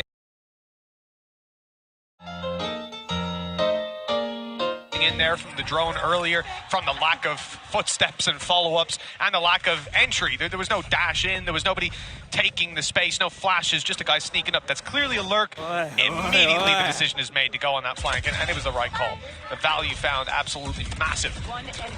But it was one of those rounds for Gen G where you're not going to be happy in a way, but it's somewhat expected. You don't get a lot of damage. I do think they'll be a bit upset that they got none. Yeah, no, for sure. It means that now the economy can really build up for EDG. They'll have another buy, and also in terms of ults, getting that a little bit closer. Now there is already one online. That null command available.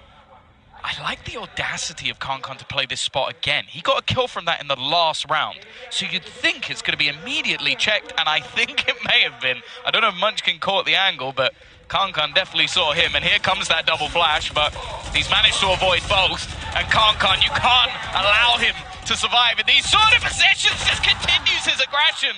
Karam, the only one left. He does still have the spike. He's going to try and get the reps off, but Chichu picks him out of the sky.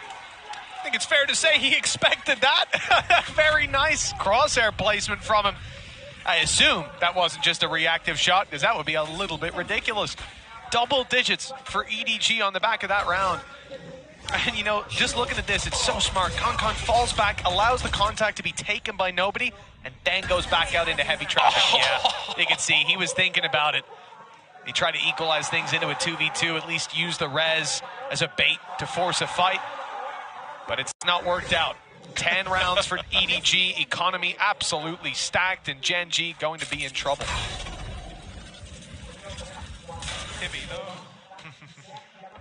He is no more. Nice early utility. This is just making them very paranoid about middle, and you can see there's a lot of bodies looking around this area. Yeah, the thing is, the only real danger, wow. This man is always a danger, but I mean the only real danger in this round for EDG is that Viper's Pit. Like, if they can get that into a position where the weaponry can actually become valuable, that's so filthy. They've used it to pushing them into Kankan. They're looking to just feed him frags. That's such a disgusting use of an ultimate. Just like, here you go, Kankan.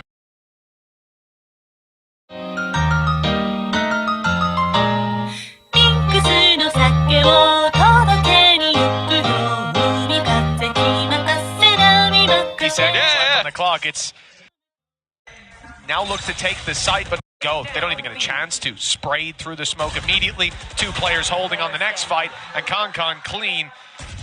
The final one comes through, and again, we're not going to see any damage dealt. A flawless round for EDG. And if you're on this attacking side, it feels like they're just running headfirst into a brick wall. This is an opportunity as they get the rifles out, but Tom, it could be their last real opportunity. Some ultis online, some rifles in hand, and EDG 2 rounds away from taking it. I'll be honest with you, the way this match is going so far, this could be a statement from EDG. Because they played versus PaperX, a team they've never been able to beat. They beat them in a long fought-out series. They come in here, this is a map 5-0 for the side of Gen.G, and they're going into Split next, which is their best map.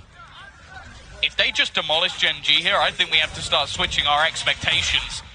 And for the side of Gen.G, well, we heard from Munchkin earlier, this was going to be the time that he manages to get his revenge. It is not looking likely right now.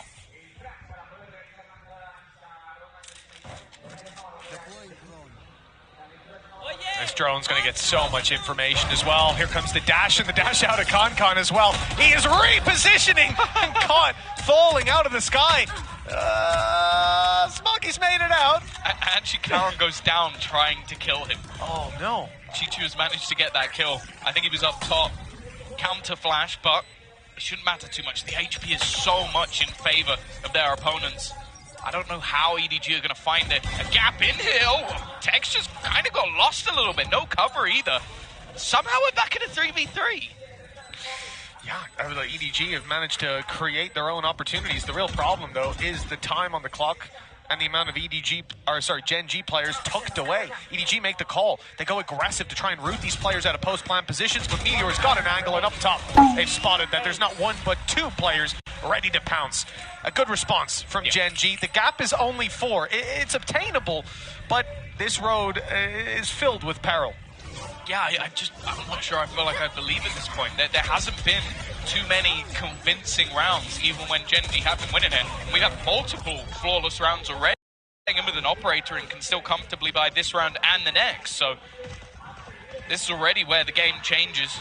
They also had to use the Thrash to actually be able to take the space. They're not going to have that one in this round, but they are 1 away from a lockdown. Already, a lot of information garnered by the side of EDG. That initial knife has spotted the majority of players. Could be thrown in here. Carrot's actually rotated in very early, and they've got such an aggressive mid position that they can actually hold this spot and keep 3 players within the site. And similarly to what they did with the lockdown, if they throw Viper's Pit in here, it may just be used to deter. I don't know if that will have connected. I don't think it did. Doesn't look like it. Player slightly out of the circle, especially with the height of it. Flash in deep, but he already saw him. Well handled to find the first. The numbers sit towards Gen.G with the site under their control, and now the actual advantage, 4 versus 3. EDG on the fight back. They've got a flank underway. They've managed to sneak their way up pretty close with that turret down. They've got a lot of control, but Gen.G have to be aware of this. And even as the turret comes back up for a moment, it's too late. They've already gotten past, and it's Concon, the danger man. Now operator in hand, dash online, Bladestorm in the back pocket, and he's making his way forward. He's making noise while the rest of his team come in to fill the gaps, and the players spotted up top. That's an ambitious way to try and take that fight. Munchkin's actually got an opportunity now, but Smoggy saves the day for EDG. That could have been a way back through for the attacking side. Instead, it's 12-7. EDG on map point on their opponent's map pick. Yeah, this is the thing that's now become peculiar, because although Meteor has probably been the best player individually for Gen.G, that's a couple of times now where I feel like they've been boxed in either from him dying and just not realizing his util gone, or in that case, him being so far forward that his util goes offline. Now that's a mistake that you just can't have. You're in a man advantage. He doesn't need to be that far forward, and if he is, somebody else needs to be aware of it. Those are mistakes that if you give those over to EDG, you're done. You can't allow Concon that much space. This is it. It was a small window, and I think obviously a lot of this impact coming out of Smoggy popping the ult. This just delayed Gen.G's info, allowed that gap for Concon to sneak up behind. 5 opportunities to close out this map and send us to Split, where EDG will look to close the door. This is a scary time, but wow. That's true. Yeah, that's Apex, they beat Loud, they beat DRX. Like, these are all teams that in the past would have beaten them. All three. 3 out of 3 massively improving, but the fact is, right now, Gen G look a little bit flat, and they're making errors that I just didn't really expect to see maps. It is not what you want to be seeing, and as said, there are a few maps that I would heavily hand over to the side of EDG, and one of them is Split. Funnily enough, the other one is actually Breeze. I've not enjoyed, like, Gen G have had some rough games of Breeze, so they lose this map, and, well, EDG have 2 opportunities on maps that I favor them on to close out this series.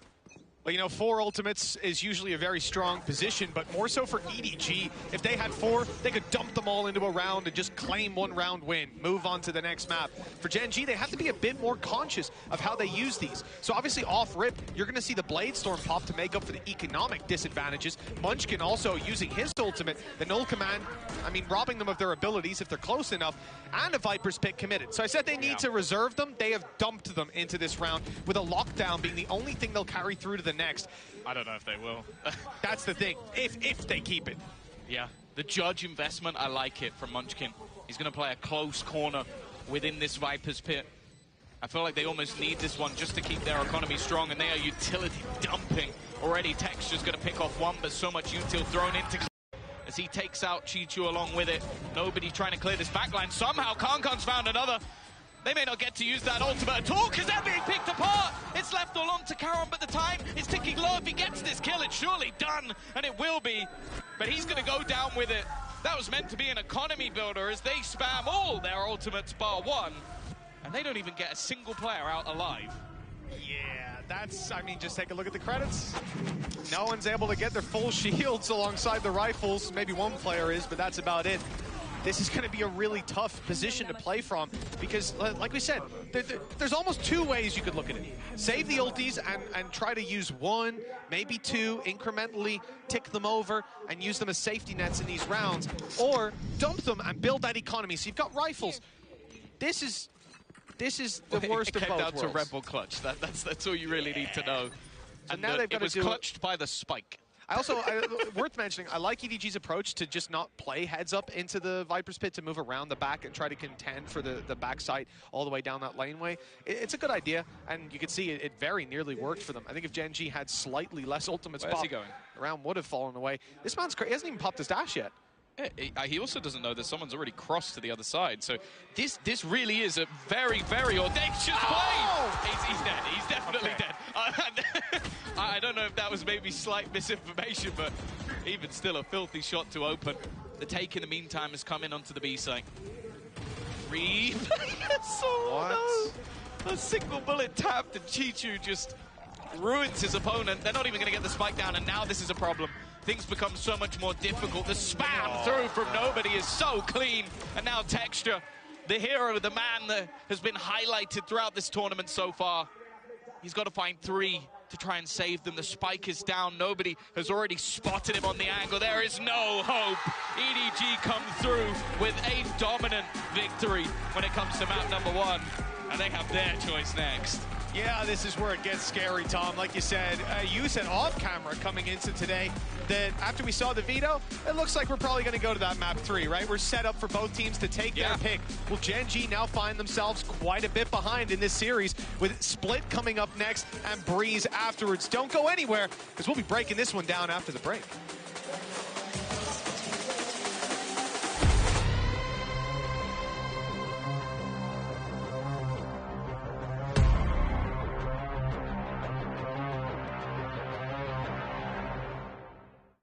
Excuse me, would you mind taking a picture of us? Oh, no problem. Thanks. Ooh, yes, problem.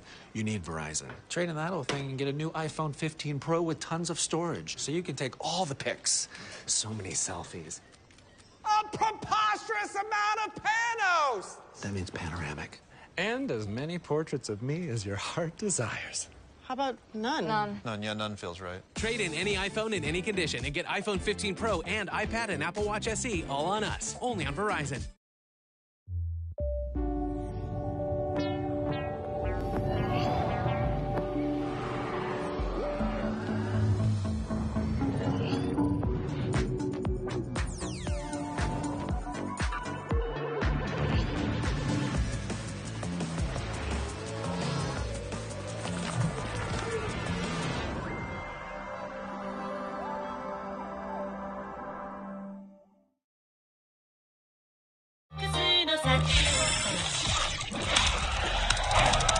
Red Bull gives you wings. Said I will find you, but it's not the time to make a mistake. You're calling out the night. I'm falling down, yeah. You're calling out the night.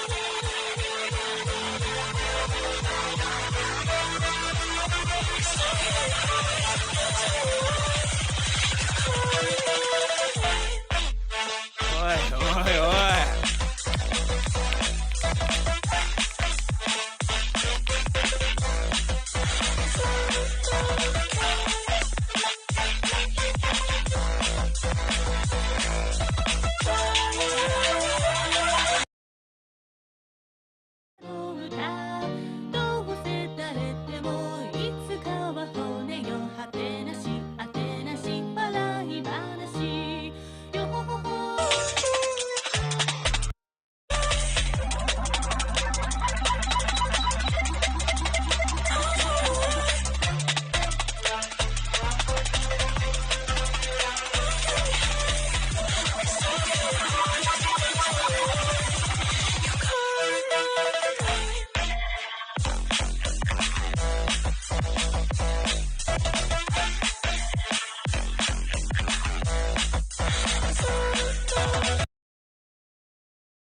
Almost a death ball has been one of the major sort of benefits for them.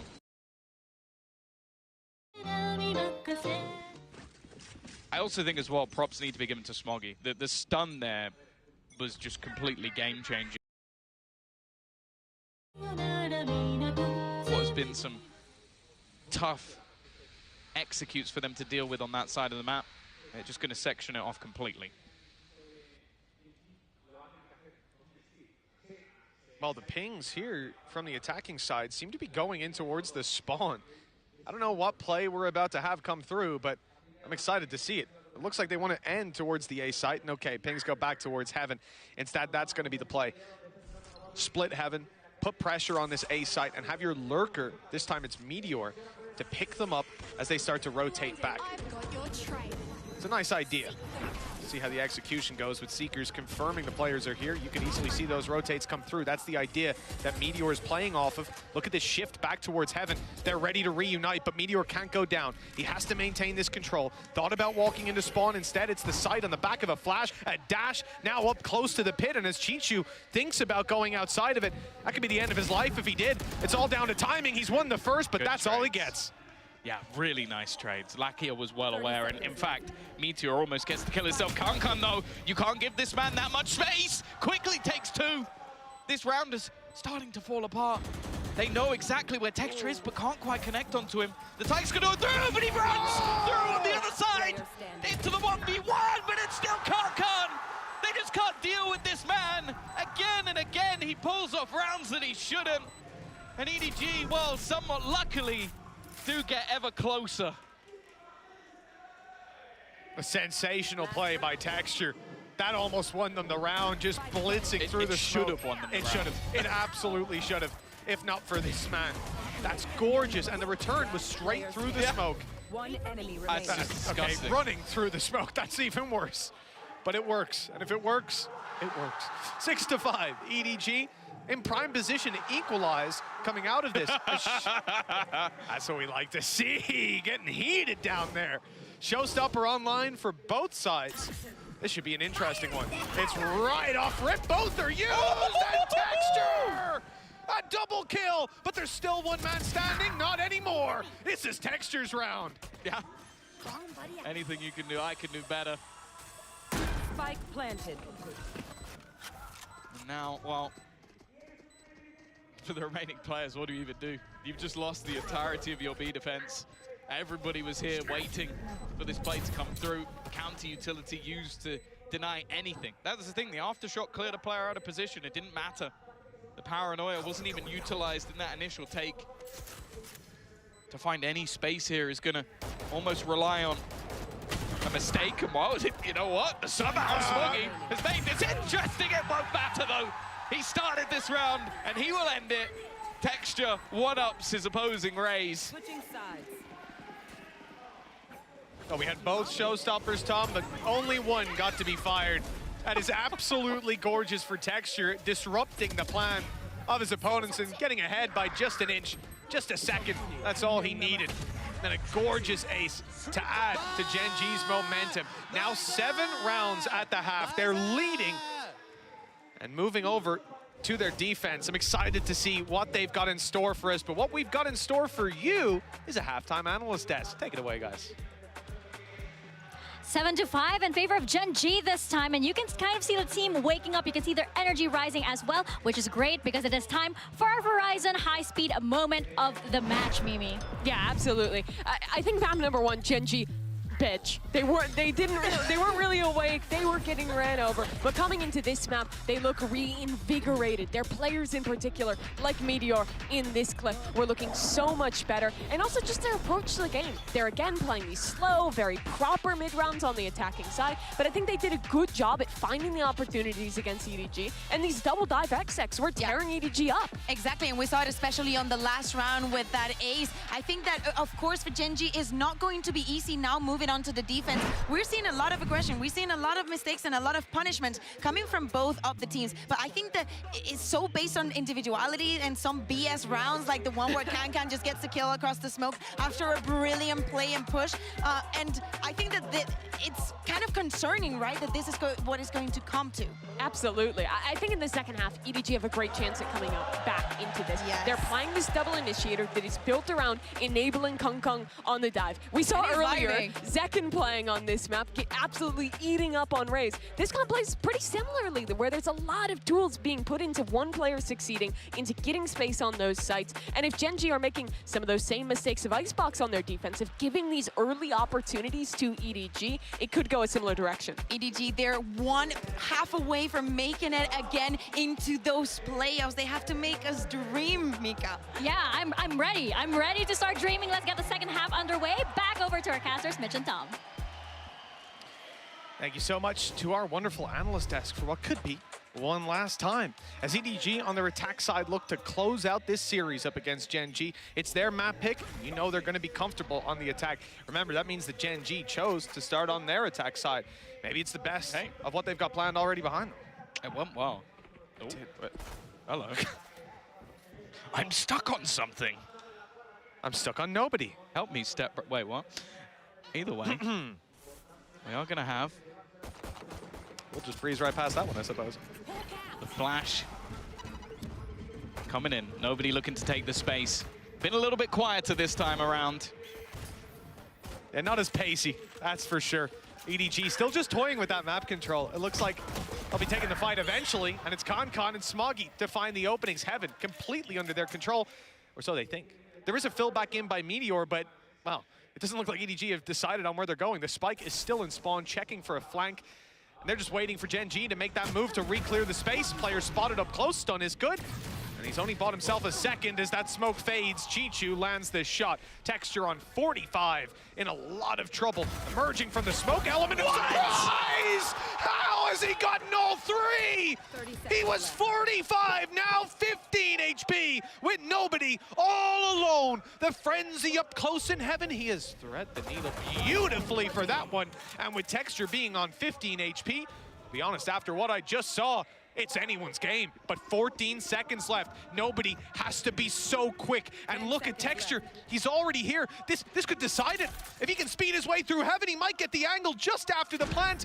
It all depends on where nobody's looking in the wrong way. Texture's got 4. The pistol goes to Gen G. This guy's insane. I've had a lot, there've been a lot of plays the last couple of days, on this map in particular, that have left me speechless.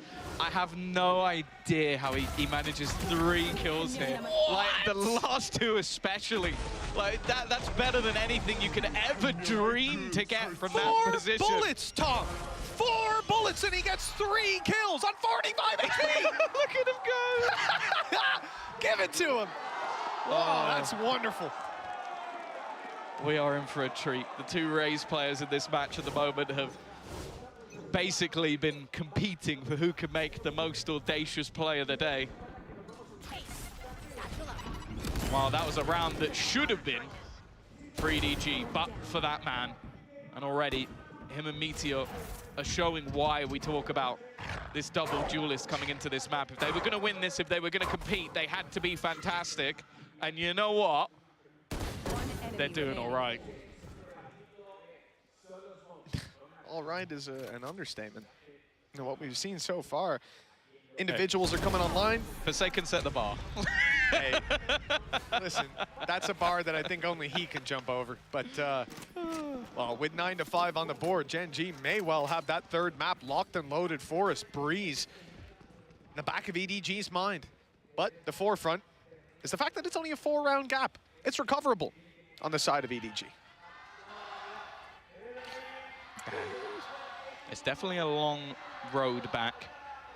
I think not helped by the fact that Texture got so many kills and is now 1 away from the showstopper. And also the other kills all went to Meteor, which puts him a few away from a Blade Storm. So even if this goes badly, if he gets 1 or 2 kills and dies, that could be enough. They've actually got a great read as well. 3 players set up, Tiger through. Now there is a judge coming out from Card. The push through on the other side, but the trades have come in. Kept things in their favor. They don't expect Meteor to be here. Why would you? Another man pushing into mid, and Karen's there alongside him. Gen G could give themselves a massive boost if they could take this round away, and well, Smoggy, he has now got some serious weight to carry. 3 players, Spike in mid, and they have a decent idea of where he's coming from, and his opponent's picked up a judge. Yeah, picked up a judge and is sitting inside a smoke, so very best of luck to Smoggy here. Blind spray is probably his best chance. He could stun all of them. True, but he doesn't want to give it away. It's a contact play into a judge, and he got the contact he was looking for. 10-5, double digits for Gen G. Showstopper online, Blade Storm close, and 3 rounds needed to pull this across the line. Oh, also EDG on an eco. So add up all those things, and it seems like it's a pretty hefty advantage towards the defensive side right now. Yeah, I'll be honest, this game has not gone anywhere near the way I was expecting it to go. And yet it has been incredibly enjoyable. Well, you did say you expected a map 3, but not in this order. Yeah, the other way around. The journey's the journey hasn't gone as planned, but we might reach the same destination. Exactly. Somehow, we've taken just a like detour. you and your scooter. This city's a little confusing sometimes. The GPS doesn't work. Nice shot by Meteor, doubled up on as well. The Outlaw putting in work in this round to control middle. And for EDG, you know, this is somewhere they have been dangerous before. We said it in the last map. When they've got pistols, they were able to upset a lot of opposition. But Gen G seemed to have a real handle on it, never letting these disadvantageous rounds slip out of their control. This has genuinely become a race for who's going to be #1 on the scoreboard. Between Texture and Meteor. Kankan is still like in a close 3rd place, but those two have started to just completely run away with this one. But, you know, he's always terrifying. Guardian gets him a first. Now, he's actually a couple away. 1 more kill, even if he goes down. He's so quick with it. A single bullet is all he needs. A plant is actually going to give him a showstopper, but he has to try and fall back from it. And actually, the defenders are going to use their own one. Karkash just found another one. Finally, it takes a bazooka to take him out. He's given some essence of hope for Haldon, but Texture was blind. I don't even think he knew that he'd killed him. I expected to come out of this round and compliment Haldon. A fantastic paranoia and even better decision-making. He made the realization there's a good chance they're stacked up, one above the other, firing squad to take the trade. Blinds the guy down below, takes the fight against the top player. Wait, where's this one? Nice. That crosshair didn't stop moving either. It went past him. He just clicked it at the right time. Yeah, I'd love to see this guy. You ever seen those arcade games with the boxes that go left to right? You got to stack them all the way on top of each other? He'll get banned. He's out of the arcade 3 minutes in. They'll just go, so we've run out of items. Hey, that used to happen to me down at the arcade. The coin machines, they'd come over, unplug it. Oh, it's out of order. Oh, sorry about that. some of those machines, you can game the system, and that's exactly what this guy's been doing here. Texture's 21-12. Yeah. I mean, he like I said, he struggled last map. It didn't look too comfortable, but well, a completely different face coming out of him. Yeah, it is a 3-horse race for top of the board, but he's definitely leading the way. That round from Kankan could have gone down as one of the best. Unfortunately for him, he did get bazookaed, so that's one way to put him down. It seems to be the only way at this stage. 11-5. He seems like maybe the only player that could cause any issues here for Gen G, because they now have 6 rounds to the good. Operator on the board for Meteor as well, who has also had a real step up. Bit of a slow start to this game, but that has quickly diminished. And now looking to just almost roam mid. They've got 3 players set up onto this B site. EDG spread. Just trying to play this one in a bit of a slower default. Problem is, they've even used ults of their own in the last round. Kankan, I didn't actually notice it. He used his showstopper too, so that's now gone. Must have been dropped extremely quickly. I think it was he got showstoppered as he popped his. Yeah, he did actually blast back up in the air. Yeah, true. How dong, wrong way. Wasn't looking into the oncoming traffic. That's 3 players swinging out on B main. He doesn't even get the info that there's 3 of them there. It's the worst part. Gets shot in the back. Then you got 2 more players coming through vent, but a reposition from Meteor. He is more than ready for this, but okay, it's the right rope. It's being taken. Texture's dropped on B. Now you might start to think it's a B play, although they've just heard them on the ropes. Yeah, now you're sticking around. Meteor's here. He's ready to fight, although they'll give up control up top. It's that, not only the scope, but the Blade Storm backing it up that's been activated in Heaven. And EDG, I mean, look, they're playing blind no matter where they go, but as we can see, it might be the wrong decision. Meteor's already considering the rotate. 30 seconds left. I think we're looking at Kankan and what can he find here? He's been stellar, and that's already the star they were looking for, leading the way into the side. He doesn't know there's another man behind him. Will be taken out, but that entry does enough. Puts things into a 2v2. Meteor Blade Storm out, maybe trying to deny any sort of plant, but hasn't been able to. And the rotation coming around from Munchkin, you'd think he maybe wait a moment, but he just does it all himself! Almost disrespectful to his opponents. It's risky, but it works for Meteor. It absolutely does. He found that space perfectly. And now that's a 12th round with this defuse coming through. It's going to be given to Munchkin. I thought for a second, I was like, bro, you've just used your ult. You're like, I can get it again. Yeah, I mean, look, at this stage, I don't know that either of those ultis are going to be online by the end of the game. Gen G have been snowballing. And we said it was a dominant scoreline on the previous map for EDG. That was 13-8. Well, here on their map pick, it could be 13-5.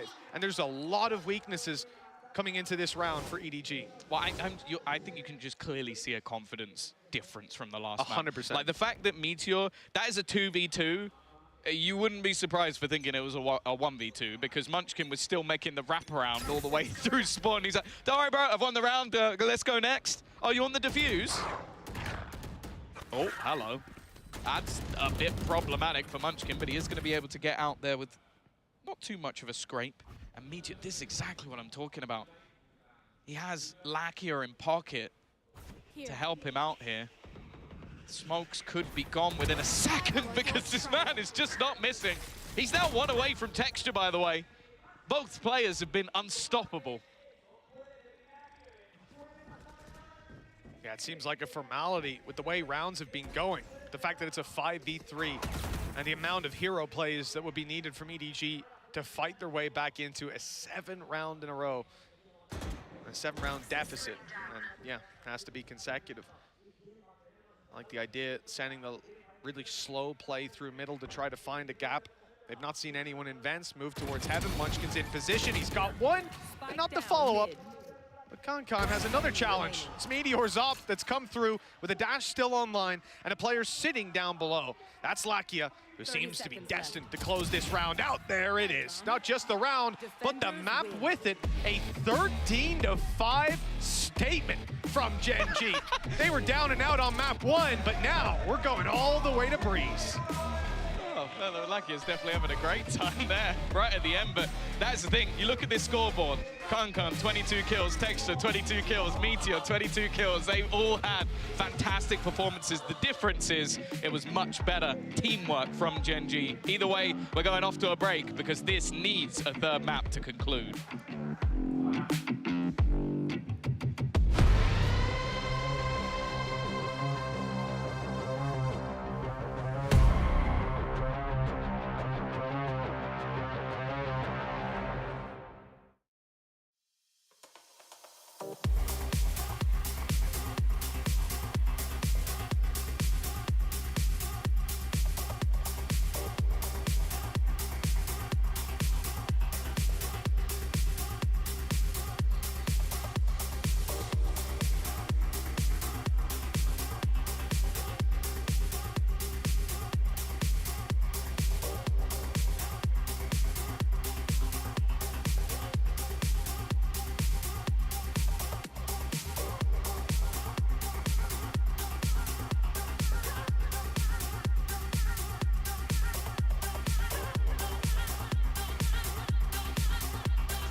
Well, Gen G take it to a map number 3 as they tie up the score. It is now 1-1 in this series, and we saw a much better showing from Gen G over here. Yes, there were still small mistakes that were happening, but this is, of course, a Gen G that we are far more ready to see. Yeah, it absolutely is. The difference between map 1 and map 2 in this series is unbelievable.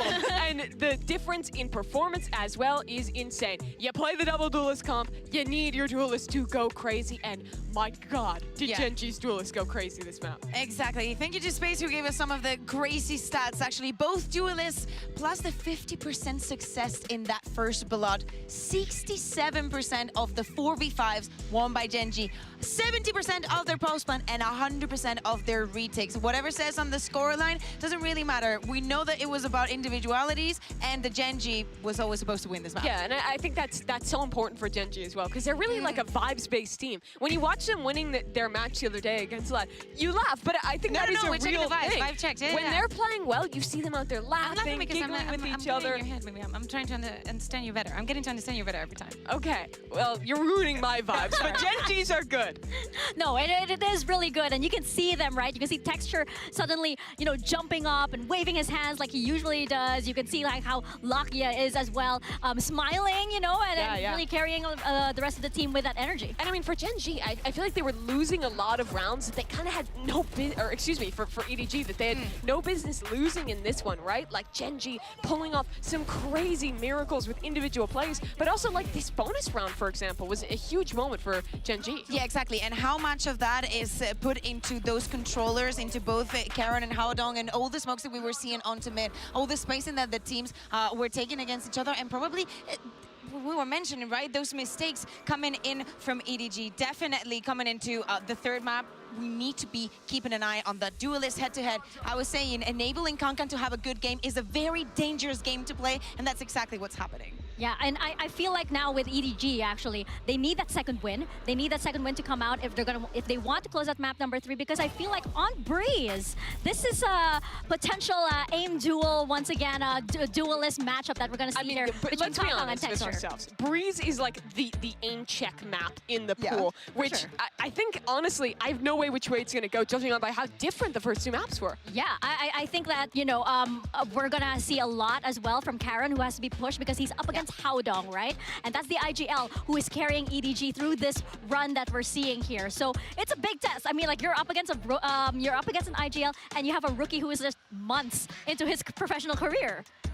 Yeah, of course. And coming on to the last map, we know that both of these teams on the previous matches that they played, they had to win here in the last minute with the last trend, just pushing it to the real limit. But for both of them, making it to playoffs means a lot. When we're talking about how the world has changed in the terms of Valorant, how the meta is swifting, Gen G coming now into this stage, proving that they can make it to playoffs through 2 wins, I think that they will be such a staple for the team. Yeah, well, right now it is time for our HyperX Reflex moment of the day, and this one goes to Texture. Least surprising sponsor segment pick in the history of the world. Texture was insane. We can't talk enough about how good this guy was. His raise has always been impressive, and I mean, this one is just the raw mechanics. Yeah, completely. And now that we were talking about that aim duel, the possibility of going just in that head-to-head against Kankan. In this map on Split, he had the support of a second duelist and the rest of the team just playing for them. Definitely the Vice were on their side for this one, but they need to keep it up for Breeze if they want to close it their way. Yeah, I feel like, you know, now we have both of these teams on their highest energy, right? You can see the exchange between both of the teams as well. They're up on their feet, they're out of their seats too, and they are ready to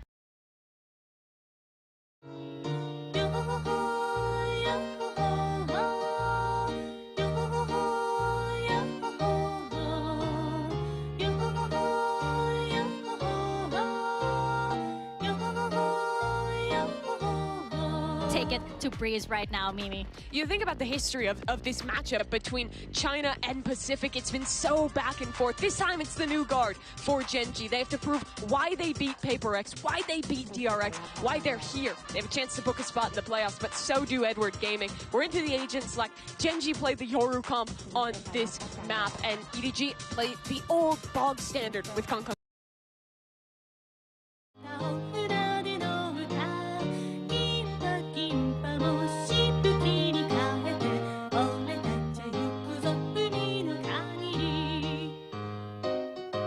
Is he going to put that pressure onto the map? Same goes for Karen. I think that he had a great game, but the disaster was a bit lackluster. I'm looking at the flanks and how Gen G can handle it. Last time they played this, they were getting lurks up holes on their defense. On the attack side, they were letting flanks come through. They really need to have buttoned down how to play, because it's a big risk going to Breeze without Cypher. Well, the winner moves to playoffs, and the loser will have to fight for survival on Monday. One last time, here's Mitch and Tom.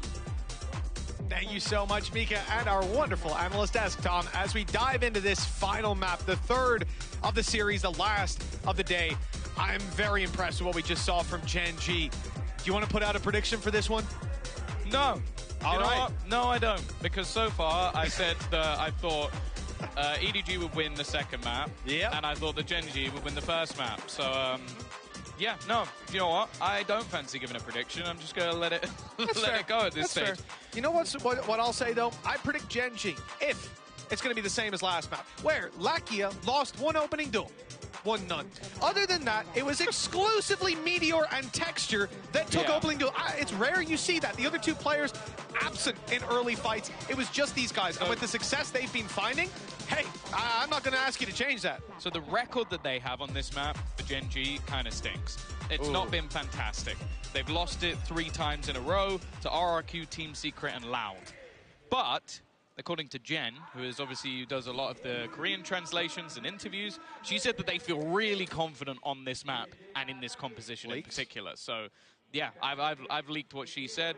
She can come find me if she wants. Either way, you're not winning that fight, Tom. I know. I'll let you know. Just like but I wanted to say it that bad that I'm happy to be beaten up. But just like Con there, not winning that fight as he gets dropped on that defensive side. An aggressive push that's now left Haodong in a little bit of an isolated position. If he didn't have 2 players right behind him, it's a pretty heavy stack up on B. And after finding that opening kill in this direction, especially if they took down Haodong, they might consider just full blitzing the B site. That seems to be the plan, Tom, but there could be danger here. Still a trap on site. It gets destroyed, and the cam's gone. A lot of control. Smoggy, though, with it. Oh, okay, never mind. No, never mind whatsoever. That has just been a slaughter. Blink and you miss it. Every single member of the EDG side is gone. And, well, that's exactly how you want to see it start if you are on that Gen G side of things. Clean, clinical. And that's the thing. Okay, it hasn't worked for them so far, this composition, but it's one I like. That you have 2 agents that can take a lot of map control.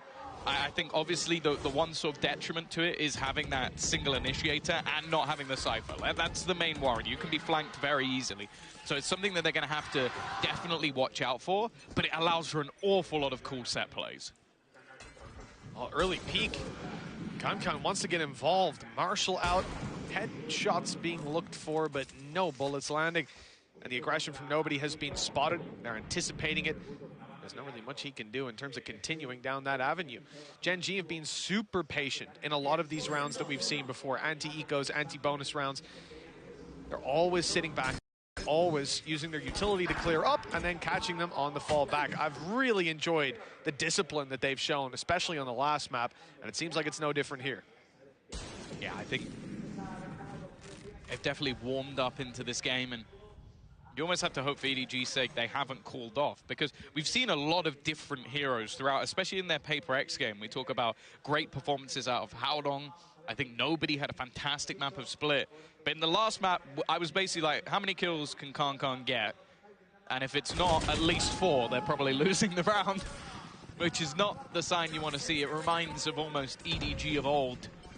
He's the hero, and the rest of the team are just looking to try and put him into position. For this round, 30 seconds left. Expectations incredibly low. Sure, he has a Marshall, which, given the opportunity, could do damage, but now in an afterplant, Lakia on a potential late lurk. Now, there is a bit of a gap being left, but I think Lakia has now filled that. And it will now just be Con remaining. I think they've already, well, they should have spotted the sniper. He shot a couple of bullets at them, so I don't know if anybody's going to want to feed him. The only person I can see peeking that is Texture. The scope of his own on the Outlaw, and an advantageous fight regardless of where he hits. 45 HP. Con's on his way forward. Understandable. You know, he's not going to look to carry a Marshall through to the next, but the Outlaw's holding the angle, and Texture will find that one easily. 2-0 for Gen G. Not much in the way of damage done. I think it was just the pistol that was lost on mid.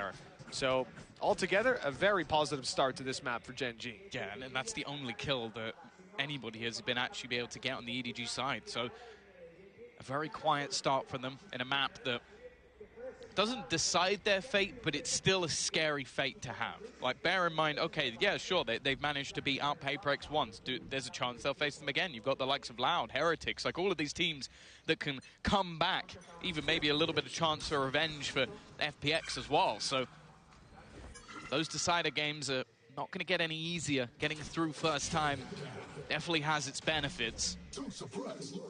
Already quite a bit of information, both duelists being spotted outside of that A site. And considering that this is a bonus round, it has some real legs to it.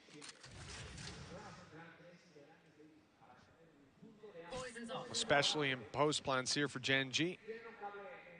If they can muscle their way into a site, we're going to have the Outlaw leading the charge to take opening fights. Everybody on the side of EDG has got full shields. Not going to go running into that with light shields, giving him free kills, giving him basically an AWP upgrade. Texture's avoided the recon. He's in a good position.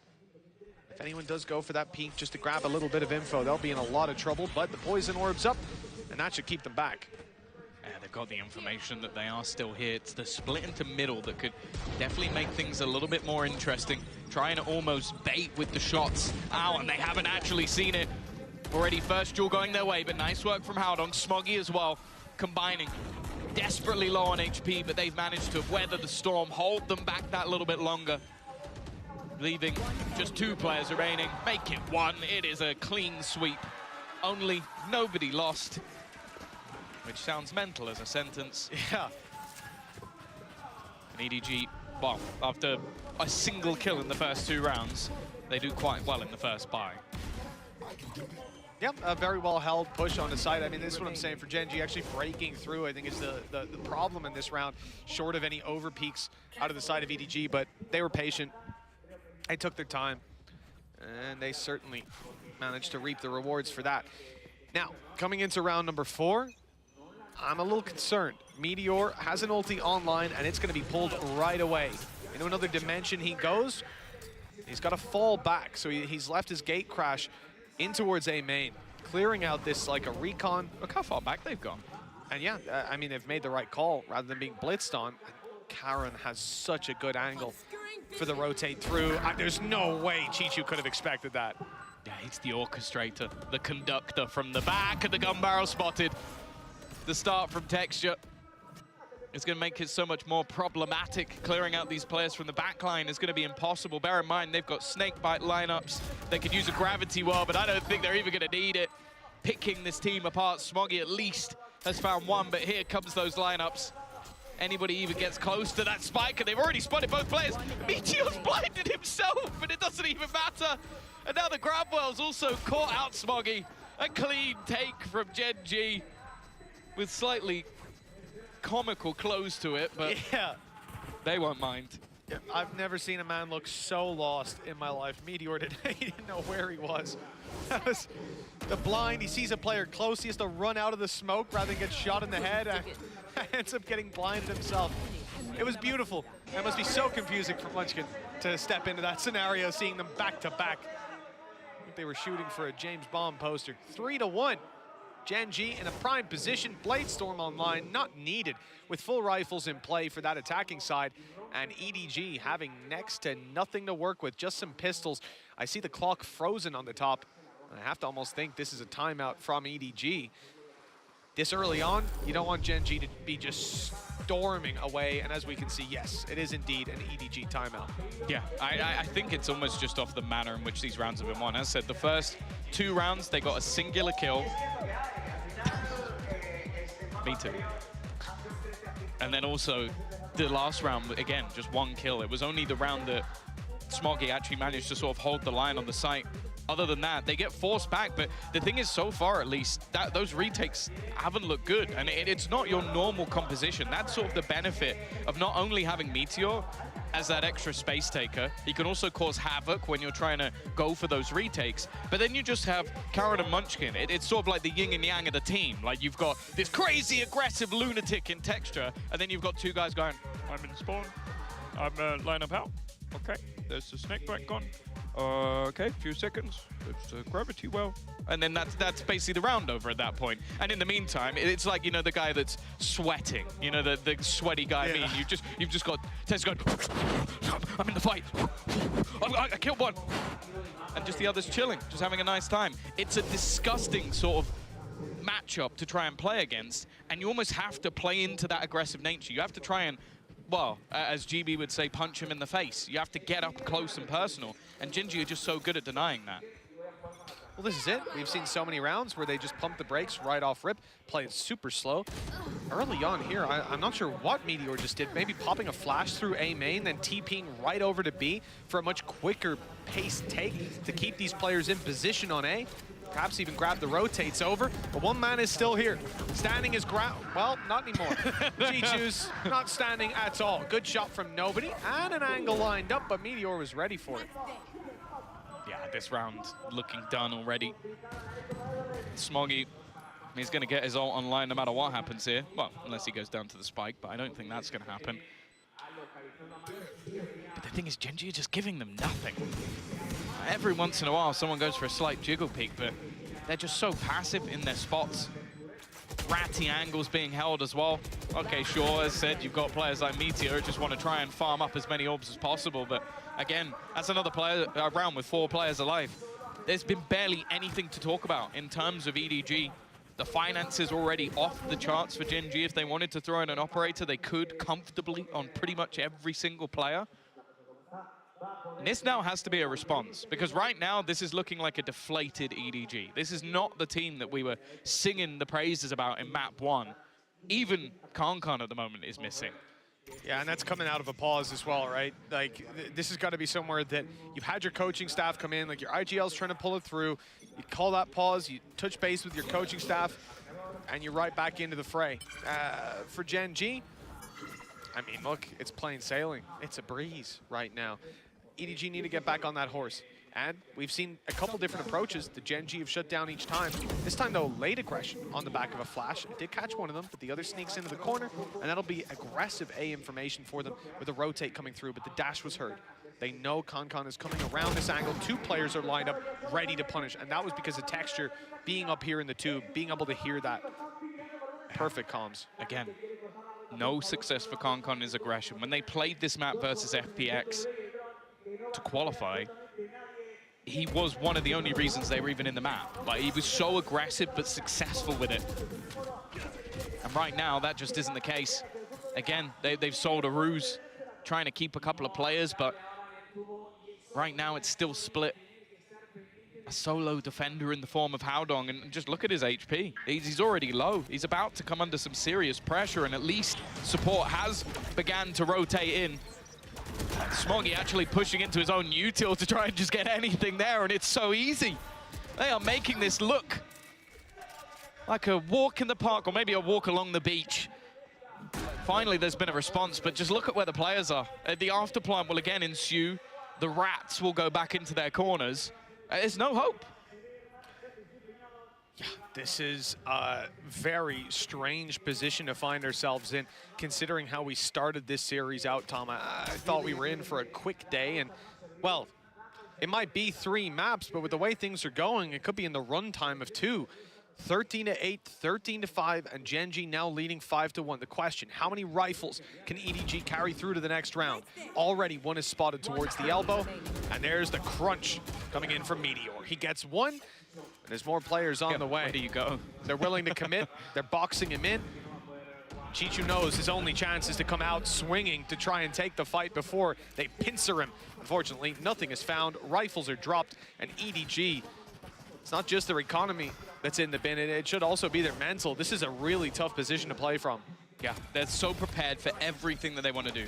Kankan's initial aggression, I think he's actually caught by his own teammate's flash initially, so unable to find anything on the peak. The push into middle, also, they're just waiting. They're ready, and the second he's dead, it does just look like, okay, now they can go for their executes. They get rid of the real danger. And the only round that they've won so far on the EDG side was purely based off Smoggy managing to get a multi-frag on the site. Again, the ult's being farmed up. Meteor 1 away, Munchkin 1 away. They've got a couple of marshals to play with in this round, though. Maybe can try and do a little bit of damage, but that's all the optimism I have left. Yeah, I mean, a little bit of damage. Look at their economy on Gen.G. Yeah. It's not going to do anything, like, short of them being able to completely break open this attacking side in the coming rounds. Good shot by Smoggy. That's Texture down already. Some economy damage. But we need to see a lot of rifles dropped, and really, we're looking for a round win for EDG every this could be big. time they run it. Nice position. Oh, no! He puts his gun away! And instead, well, it's a little bit later, but it still works out for Karen. There was a chance that he gets picked off, but that luck was filthy. And again, look, they're just going to use the Cosmic Divide, get themselves the afterplant. And do I believe there's any hope in the afterplant? Maybe. They've at least eliminated one of the players, but I don't think they realize just yet where everything's going down. Yeah, just look up in the sky, see that Cosmic Divide, that'll give it away. But they were looking to clear out any lurkers around, no one to be found. Rifles potentially retrievable. Something. But if you're on EDG right now, the real concern is Smoggy and Haodong being so low. A bullet, all that's needed to take down the final player, and it is delivered easily. That one didn't really seem under threat as Gen G tighten their hold on this map and on this series with a 6-1 lead. The one saving grace, Tom, is that EDG have 4 ultimates coming into the next round, and they've called a timeout, and they'll be full bot. If ever they were going to put another round on the board, this is really where you want to see it. Yeah, not bad ultimates for a retake as well, because that has been their major problem. Just look at the deaths. It's not something I say too often, but look at the deaths over on Gen G. Munchkin has died once, Karon has died twice, and that's because they are playing for the late round every single time. Karon's lurks have been sublime, but they're so ready to just play in those afterplant situations. Now, at least with something like a Hunter's Fury, maybe an aggressive push from Kankan with the Blade Storm, they might be able to clear out some of those late flanks. I'm also looking, though, at the fact that he's got the Operator, because he has been getting into a lot of early fights and losing pretty much every single one of them. The gun that pretty much made him famous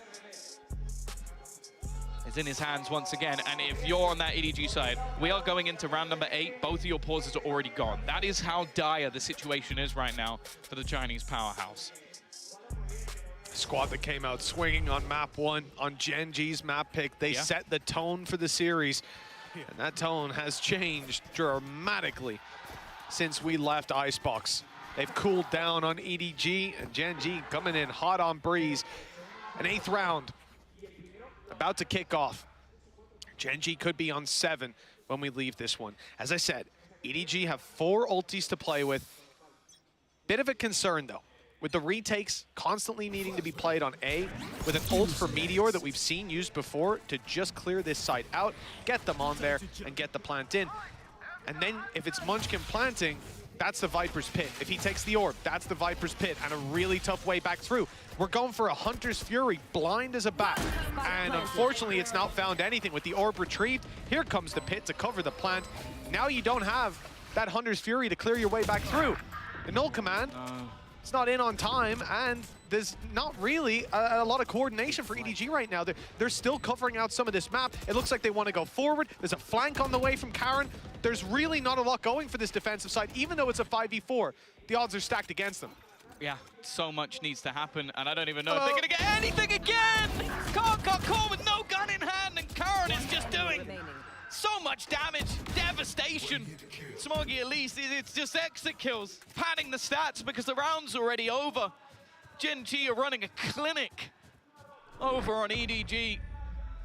The team that didn't fear Gen G are just getting ruined by them. How many times have we seen a knife be pulled out? And that's the second that somebody peeks the angle. It's like a calling card. They're beckoning them in. It's just so unbelievable. Like we mentioned the flank, but I didn't expect that level of impact. Well, the funny thing as well is, at that point, the round was already over. They were going for a save, right? They weren't looking to actually fight back into it, but they're just not prepared for these players to be around. And that's the thing, they're running the comp with more information. Yeah. They're running the one with the double initiator, with the Cypher, and they're the ones that end up looking like fools in almost every single round. The fact is, I'll be honest, I've kind of forgot they even had a Cypher at this point. Like, I just don't think that Chichu's been able to find anything, and it's gonna get one for free. Finally, Munchkin's died, by the way. I think that's only death number 2. What? Really? He's been. I hadn't even copped that. I think he was 7-1, unless he died last round as well. But even still, he's barely died.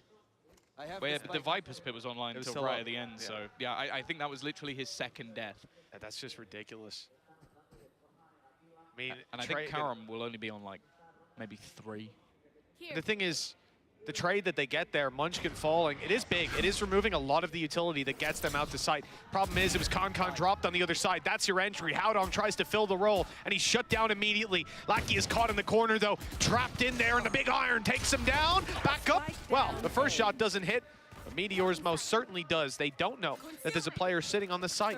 Smoggy has a chance, but I think he just broke the gate crash, so now the info will be there that there is still someone sitting around. There's going to be a bodyguard on the planter, so no chance to deny it. And the real hope, okay, well, that was actually a good chance. Some damage done. The eyes focused forward. Good flash and good punish. Even though Chichu catches one from behind, he's going to swing straight into this op. I like the cage. Great use of it. Great swing. Oh, but he doesn't hit the kill shot.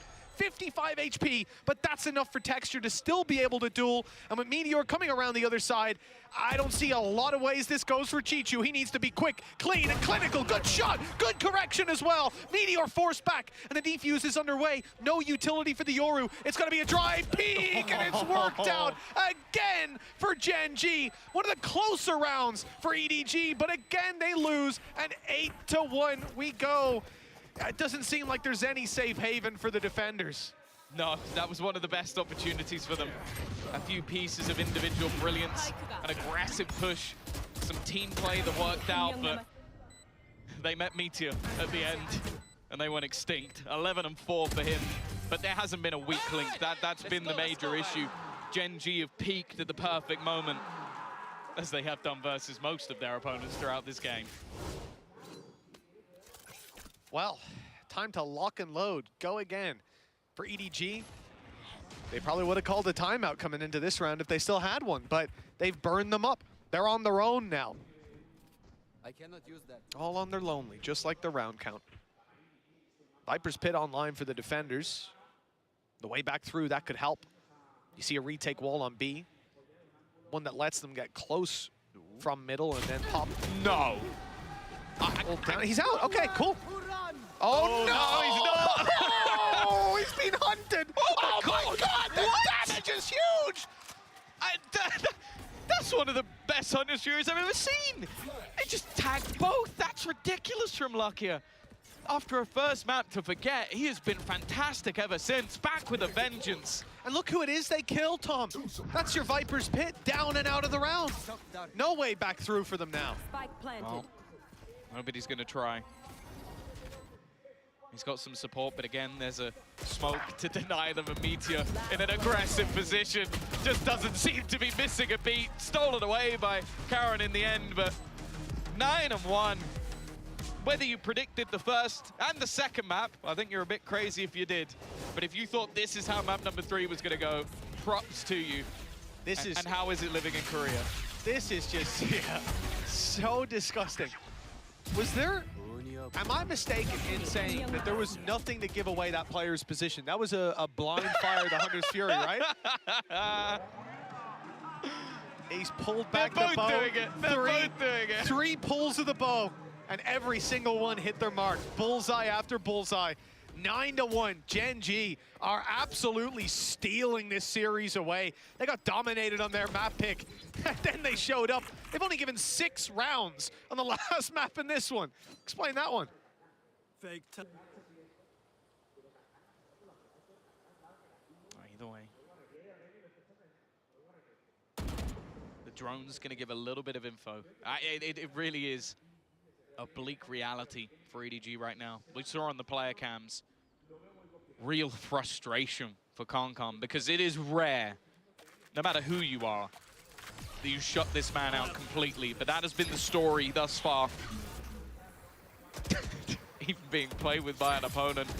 You can see just trying to make this awkward, try and make this confusing, and there's Texture. Even still though, Concon has managed to take him down. A trade, which I'll be honest, so far has been unusual. A deep mid position from nobody, but looks away just as they make the cross. The entire team comes out, and then Concon peeks into the lot of them.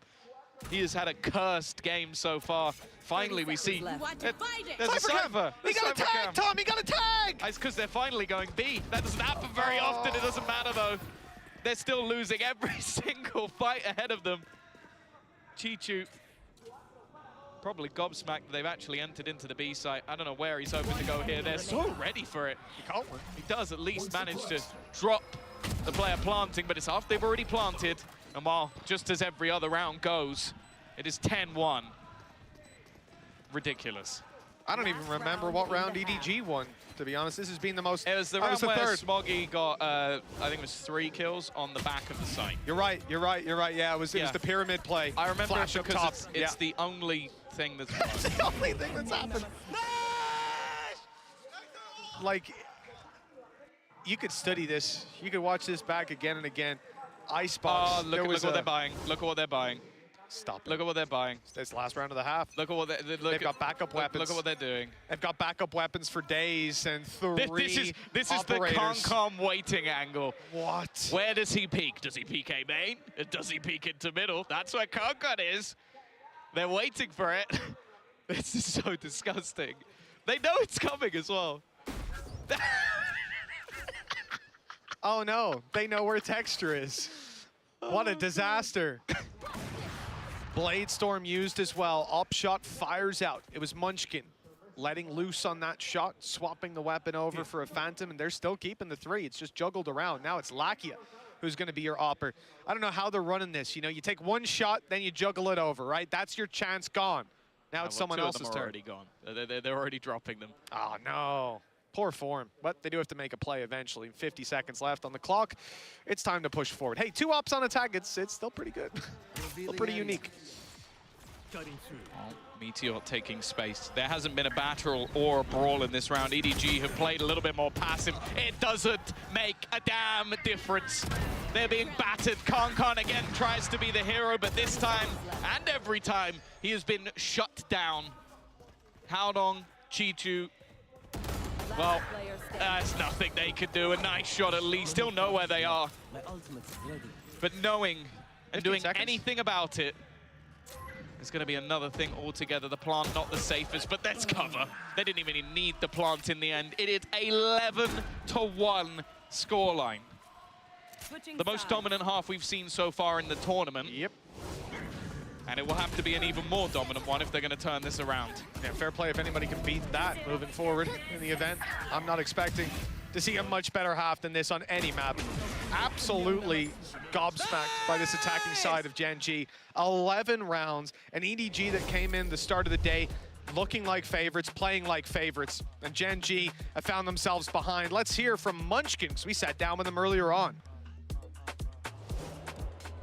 안녕하세요. 저는 젠지에서 IGL을 맡고 있는 먼치킨이라고 합니다. 제 IGL링 방식 자체가 팀원들이 잘하는 플레이 방식을 약간 돋워주면서 더 잘할 수 있게 하는 게 제 IGL 스타일링이기 때문에 저희 어느 선수든 나 이거 지금 해보고 싶다, 진짜 이거 할 수 있을 것 같다라고 항상 콜을 해주면 그런 방향성을 최대한 밀어주는 것 같아요. 크레이지 라쿤에서 속해 있던 저는 그때도 나이가 적은 편은 아니었지만 되게 성격이나 게임적으로 되게 어렸던 것 같고 지금의 젠지는 그래도 이제 청소년기가 조금 지난 그런 사람인 것 같아요. Munchkin now just too late to the party, tries, and actually might do a little bit of chip damage to Tui's here if he doesn't get himself out of danger. And Tui's taking a lot of damage from this. That's a little surprising as Munchkin now, ready for it, gets it. He gives them the tiniest of margins. 사실 멀리서 이제 유럽 경기를 보고 북미 경기를 볼 때는 되게 다 무서웠는데 지금 마드리드 와서 보면은 퍼시픽이 가장 무서운 것 같은데요. 지금 한국 시간은 되게 늦은 시간인데 경기 끝까지 봐주셔서 정말 감사드리고요. 저희가 남아있는 경기들도 좋은 성적으로 걷어갈 수 있도록 노력하겠습니다. 감사합니다.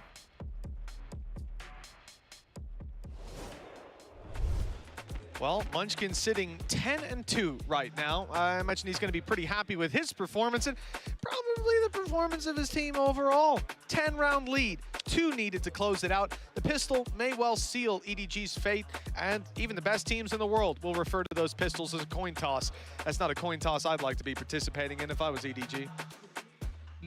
No, I think the word screwed comes to mind. If they pull this one off, we'll be raving about it for a long, long time. But the fact is, Gen G, they started slow, they built in map 2, and now they are looking unstoppable. A chance for the first time in their history, not only making it to a Masters, but making it to a Masters playoffs. For a lot of these players, that was a dream that may never have come. And with a roster that many wouldn't have expected to be this damn good, they are just 2 rounds away from making that history and being, well, maybe even one of the favorites to take the crown. Still, the players up against them are not ones that you can be foolish, that you can give chances to, and they have struggled on this defensive time before. EDG clearly not giving up just yet, but this man in pistol rounds is devastating as ever. The lurking Karen is all that remains. Watch your flank. It's a trap here as well. Just gets caught by that. There's the info to play with. It would be a legendary comeback. Kankan using Fnatic's pistol. He'll have to channel some of that energy and then some. Yeah, you need more than that. Well, it's a mini victory, so to speak, for EDG. 11-2. They've doubled the rounds here with the pistol win. That's, yeah, that pretty much summarizes this game so far. It's been tough. But that was the thing. We saw that comeback happen because of a fantastic tactical pause. Do you reckon they'll have one, Tom? No, not until overtime at least. They've got to do it on their own. The coaches, they mentioned it, I think it was Chichu in the interview we saw earlier, how much they think the coaches really impact them, how much they lead by example while they're silenced. You're going to have to rely, well, either on their opponents eventually taking one. I guess that will be the real possibility. Even still, though, Texture going for a little bit of an investment here. Other than that, not a whole lot to play with. And, of course, you don't really expect any players to be saving too much here for the side of EDG because you can't afford to play a bonus round in the next. Part of me sees this as a Gen G round, but how things have been going. Texture's dealt with, though. And now my odds are switching up a little bit. EDG have site control. Man advantage ×3. And, well, it looks like Gen G will fall flat in this eco round. 1 kill for Lakia. And we're at the stage with 2 rounds needed for Gen G. I don't really care how much damage they do. Right-click that. They can make this a bit more costly. And for Munchkin, he's picked up a Sheriff. He's close to the spike. There's a couple players getting close to ultis. It's 11-2, though. He can do what he likes. Probably just going down to the spike. Yeah, to be honest, they've had so many plays that have been based off confidence. I wouldn't even mind too much if he tried to just do some damage. They have such a ridiculous lead, but clearly just wanting to make sure that they don't give any of those orbs over to, well, Kankan, Howdong, and instead we'll just go down to the spike. Now, I fully expect that any weaker weaponry here for EDG is just upgraded. You can't be playing a bonus round here. You are too far behind. If you allow them to get to 12, you're playing for overtime, and we are at least seeing rifles purchased up. It's still not going to be the best of buys, though. That's the thing. I think an Outlaw's been purchased in the place of a Marshal. That's a slight upgrade at least, and it will still allow them to buy into the next round, but even with the slight weaknesses, EDG need to win this. Well, EDG have 3 rounds, and Munchkin has 3 deaths. It's been a pretty strong game for Gen G so far, and now the rifles come out. As you said, EDG have some upgrades, but there's no such thing as, oh, well, we lost the bonus, it's all good. No. You gotta win that bonus, and nobody's off to a flying start with Karen already down and out. Gen G's numbers thin out, and the A site, well, you see, with the wall already up, I think they're gonna wait for another pulse. When the wall goes down, Kankan might have an opportunity to spray away. Good spray through. It's dealing some damage. Texture's forced back, caught by nobody. This is a good look for the side of EDG, trading out one after another. We said they needed to win this bonus, and it looks like they've got it locked down, but Meteor has a free kill, and it's been left to a 1v2. Very winnable for Meteor. TP, I love this. I don't know if he's going to commit. I imagine it's a fake for info, and then he can sneak his way through to the site, but let's see. Both players sat back. He does take the TP. It's being watched by Kankan. Both players around this angle. It would have to be a mistake at this stage, and even Kankan, one of the most confident players, decides it's not worth it. Smart stuff from EDG, not going to overextend, and this is the exact start they needed to start what will be one of the most ridiculous comebacks of all time. Still, I don't think until we get to 8 or 9 rounds, I'm even going to start thinking about what could be on the cards. And you can see the confidence that's there. Like, that push from Karen is ludicrous. It just goes walking out. But you can kind of understand it at this point when you won that many rounds in a row. You only needed to work once. for Gen G. They can throw out a couple of those curveballs. Now, here's the interesting thing. 11-4. A huge lead for Gen G. And they decide to call a timeout. Funny, because you mentioned, Tom, earlier about how Chichu was complimenting the coaching staff of EDG, saying how important it is for them to touch base with them. The Gen G have given them an opportunity to do so, but obviously they're just concerned about closing this game out. When your coach is Solo, one of the legendary Korean FPS players, you don't care who's on the other side. But I'll be honest with you. He is someone who was there at the beginning of Valorant. He was there in titles before Valorant for many, many years. He has so much experience that I think they're going to value that a lot more than, oh, okay, now After gets to talk to his team as well. I also think there is just an aspect of momentum breaking. Because the fact is, I think of any team that we have in the scene, you watch Kankan's camera, when that guy gets pumped up, you're in trouble. So create the calm. Use your pauses for that. It might even just be a small talk of like, okay, let's calm down. We're not done. We're not through yet. And I don't mind it. Well, yeah, when you've got a lead like that, you see your players playing loose. I can also understand just calling that timeout to say, yeah, everybody calm down. Let's play the game. Let's just close it out. We're not here to give EDG a way back in. And if you do, well, they will certainly take it. Yeah. Big lead for Gen G. Defensive side, couple of investments, but nothing huge. Mostly Sheriffs, a Marshal, and a Bookie to back them up. For Gen G, I mean, sometimes you'll see these rounds where you group up, try to play the numbers, but it's such a big map. It's not really a gamble they want to take. Instead, just playing defaults and hoping they can pop off individually. I think really they're just thinking about the next round.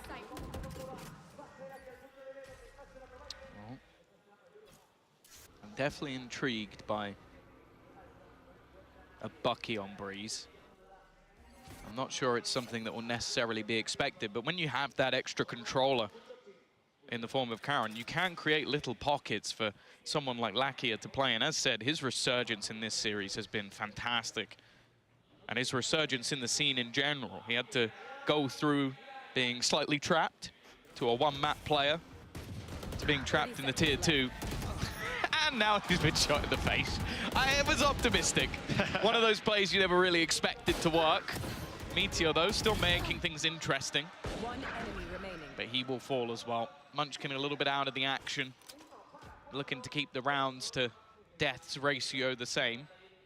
Although he did technically die to the spike, which doesn't come up on the scoreboard. Okay. If we're being pedantic, he's died a few more times. But for EDG, 13-5 on last map.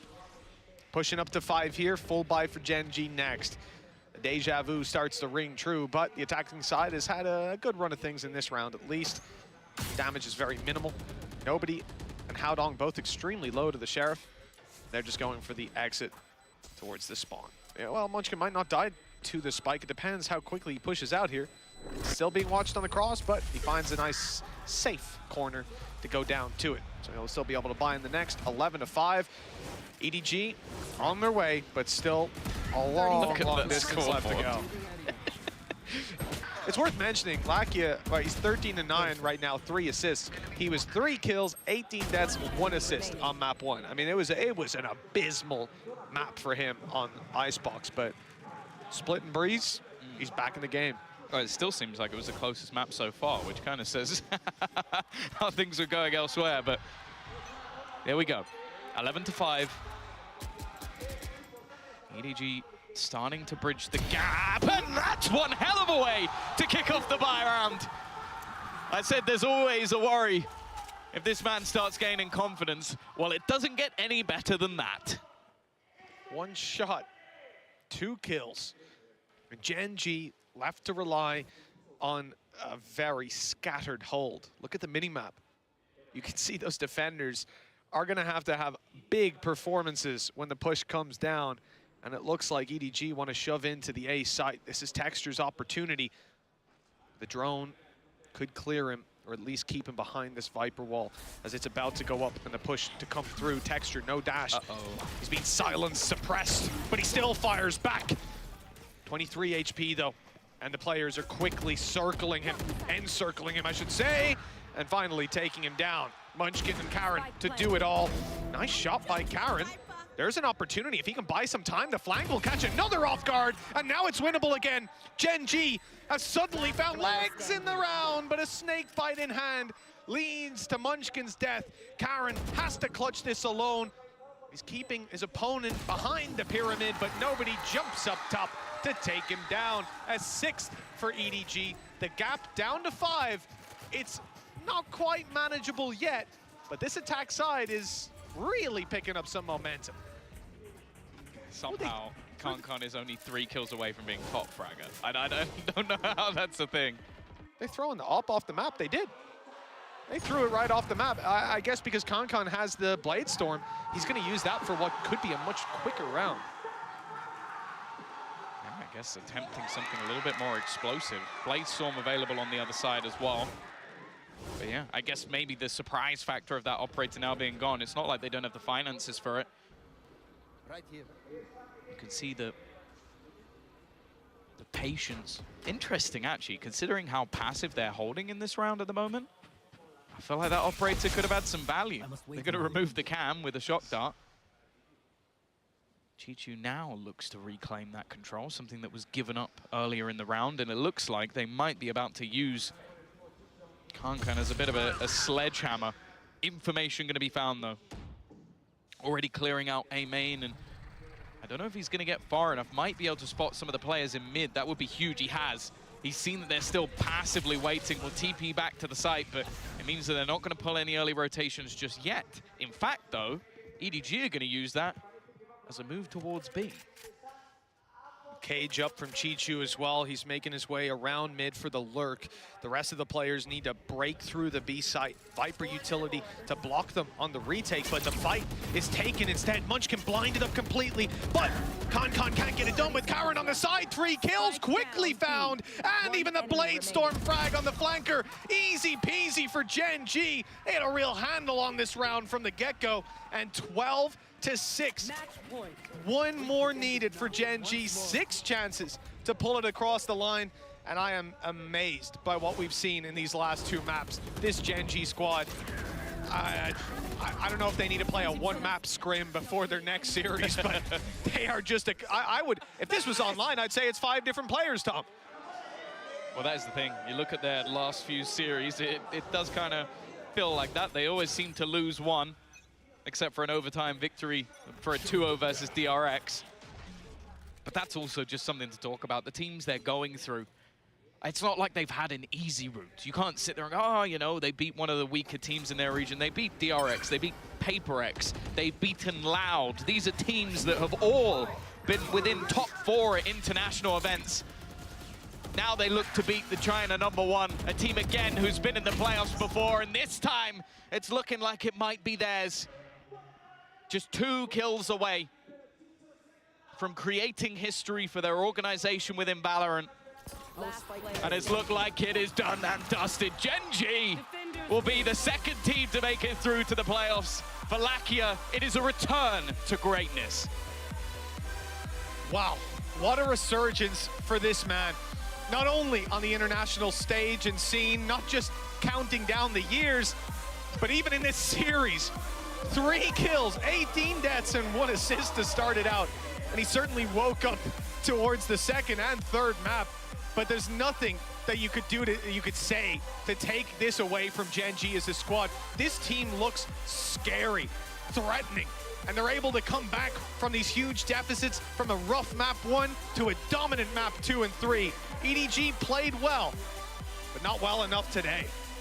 Yeah, I think it's been a fantastic showing, a great start from them, and unfortunately weren't able to battle back, but the real story here is with Gen G. You've got returning heroes, teams that have been here before, players that have stepped into this team after maybe having underwhelming previous seasons. Like, expectations for this roster were nowhere near as high as this. Now, they sit top 4 in the world. They're looking at a chance of genuinely fighting for a trophy. And for some of the players, well, this is elation. This is time to prove themselves. For some of them, this is their first time. You're looking at Karen, someone who was stolen from Ranked, and right now, as said, top 4. That's where they currently sit within the VCT. That's why you don't troll your ranked games. Yeah. You never know who's on the other side. Frankly, unbelievable turn of events. Gen G, there were doubters. There were a lot of doubters. Even after regional performance, coming onto the international stage, we weren't sure what we were going to get to see from these guys, but all I want to see is more yes. from this squad. Texture especially. He was absolutely unbelievable in so many of these rounds, able to punch back just as hard as EDG came out. And I mean, silencing Kankan, that's a feat of its own. It must be nice having two duelists that are better than most teams' first duelists. Like, you look back to that split game, and it was just him and Meteor, both 22 kills apiece. You look at this game, okay, maybe Texture was a little bit quieter, but he is just basically running straight into the site. But Meteor was thriving. And then, as said, you've got that supporting cast. It truly is a roster that looks complete at this stage. And honestly, if you're heading into the playoffs, I don't want to face up against this team, because even on this was one of their worst maps, and they just dominated. Tom, what did we say? What did absolutely everybody say when we saw the veto come through? I heard whispers all throughout the stadium. Why the hell do they keep letting Breeze through? Yeah. Well, you know what? I don't think that anyone's going to be asking that moving forward. Jen was right. This is clearly a map that they're confident on. It's definitely a map that they're good on. And now other teams might consider taking it out, but with Split in there as well, I don't know what you want to do. That was a hell of a statement by Gen G, taking down EDG in the fashion that they did over on Split. Now we got to see if anybody can stop this squad. They're looking for the top. Yeah, that's the problem. It's almost like you have to start picking their strongest maps in the hope that maybe today they're just not going to be that good on them, because they're clearly happy to play their weaker ones. It really is an interesting prospect with this roster, and honestly, it's been enjoyable. Obviously, for the other side of things in EDG, it's not the end. They're still going to be coming back, but either way, we're going to be heading off now to an interview down with Texture. Y aquí estamos con Texture y con Jen. We're here joined by Texture and Jen for some translating. And we're going to talk about a little bit what happened into this match. Actually, both of your map picks so far in this tournament have gone the other way. Do you think that it is just you dropping the ball, or maybe the preparation is not on point for the tournament? What do you think is happening? 그동안 경기를 보면 좀 젠지의 맵픽에서 아쉬운 결과가 있었거든요. 좀 준비 과정에서 아쉬웠던 부분이 있는 건지, 아니면 좀 어떻게 설명할 수 있을지 궁금하다고 합니다. 맵픽이요? 네. 맵픽에서는 사실 저희 생각으로는 전혀 문제 없었고요. 근데 오늘은 조금 되게 의외였었던 것 같아요. 왜요? 어센트를 밴을 할 줄은 몰랐어요. 저희가. 네, 그게 다예요. No, I don't think the map vetoes or preparation were the problems, but what did catch us kind of off guard was EDG banning Ascent. Ok, that is a good one. Parece ser que no les preocupa mucho que hayan fallado y hayan perdido los dos map picks que han tenido hasta ahora. La verdad que la mayor sorpresa dice que es que EDG les haya baneado el Ascent. Eso es lo único que les ha sorprendido un poco. Para la segunda pregunta, les voy a preguntar cómo puede ser que no se vengan abajo con toda la presión de llegar siempre a ese tercer mapa. Also, as a result, we've had very long matches. You always end up in that third map. Eventually, right, the pressure is going to catch up. Do you think that you deal very well with pressure, or is something that doesn't bother you at all, also moving on to playoffs now? 계속해서 시원한 2대0 승리가 아니라 2대1로 경기를 이기고 있는데, 좀 이런 부분에서 앞으로 계속 플레이오프에 진출하면 점점 더 부담감이 강해질 수도 있잖아요. 이 부담감에 대해서는 어떻게 생각하고 있고, 또 어떻게 좀 해결하려고 하고 있나요? 부담감은 전혀 없고요. 저희가 뒷심이 센 팀이라고 생각을 해서, 근데 2대0으로 끝내고 싶은 게 간절하긴 합니다, 제 개인적으로. No, not a lot of pressure. We're definitely okay with the pressure, but personally, I am desperate to close our series out 2-0, but we're pretty confident with our resilience and the ability to, crawl back or even just to recover. Dice que no, la verdad es que la presión no le molesta en absoluto. Le encanta la resiliencia que tienen y cómo son capaces de darle la vuelta a la tortilla. Aunque la verdad es que le gustaría mucho tener un resultado 2-0 para ir tranquilitos. Esto es todo lo que tenemos. Thank you guys very much. We'll see you in playoffs. Go get a long rest and let's toss this back to the desk. Thank you. Hey, I got a question for you, Mimi. And hello, by the way, to Tom joining us on the desk. I have a question for both of you. Does it ever drive you crazy just how fast the night changes? Because Gen G managed to You take sound that like one. a philosopher. What does that mean? Yes, it does. Wait. Absolutely. What? Yeah. Yeah, Yes, it does. It does. Strongly agree. Thanks for joining us, Tom. But yes, that match was a roller coaster of emotions. Some I mean, not it's a all pretty too boring pleasing. roller coaster. It was like a really big high and then a really big low if you're an really big EDG low, yeah. fan, and if it's the other way around, it's a really big low and then a really big high. I mean, crazy how that one swings around after, honestly, Gen.G looked miserable on Icebox. They come out here, they dominate on Split, they show up to Breeze, and I think made great changes to this composition. They were constantly getting into these post plans with this double duelist comp, and their post plans were just unbeatable, Ratty. Tom. They were ratty. Like, that's the thing. They had a double rat. It was like the first player obviously setting up with A all double of the snake rat. fights, and then You they and had I'm in the New York City second subway. placer. Yeah, it was just disgusting. Like, it was beautiful in essence, but also then they just had the disruptive nature of the duelists. It was the perfect like 1-2 punch. Yeah, it's so funny that everything that I was saying about EDG in the first map, suddenly I'm saying about Gen.G and this map, you know, it's just, they were suddenly controlling the pace and bullying EDG in this one. I think it kind of shows that both these teams, honestly, are pretty comparable, right? They're playing very similar, pretty basic comps for the most part. You know, Gen.G will throw something like that Breeze in there. They play really pretty solid fundamental Valorant, pretty slow attack sides, trying to find a gap, set things up, but also rely a lot on, like, the heat of the moment and how good their individual players are popping off in a map. And I think that's why we see, honestly, for both these teams, them be so swingy. One player missing out on a performance, a couple rounds slipping away, and those swings can be massive. But I think we saw peak Gen.G in those last two maps. Yeah, I think the terrifying thing as well is when Kankan gets shut down. I've never seen It's this so team rare. look like that before, but it was just like they were so prepared for absolutely everything he was going to do. Like all the aggressive peaks, there was someone watching it, there was a piece of counter utility, like it was just beautiful. And you guys hit on this at the end, but it's crazy that Gen.G are in the top 4, right? Yeah. Think about how many of these players, like last year Texture was on GE, was kind Who of is like Caron, by the way? Yeah, who Where is did he come Red from? Demon?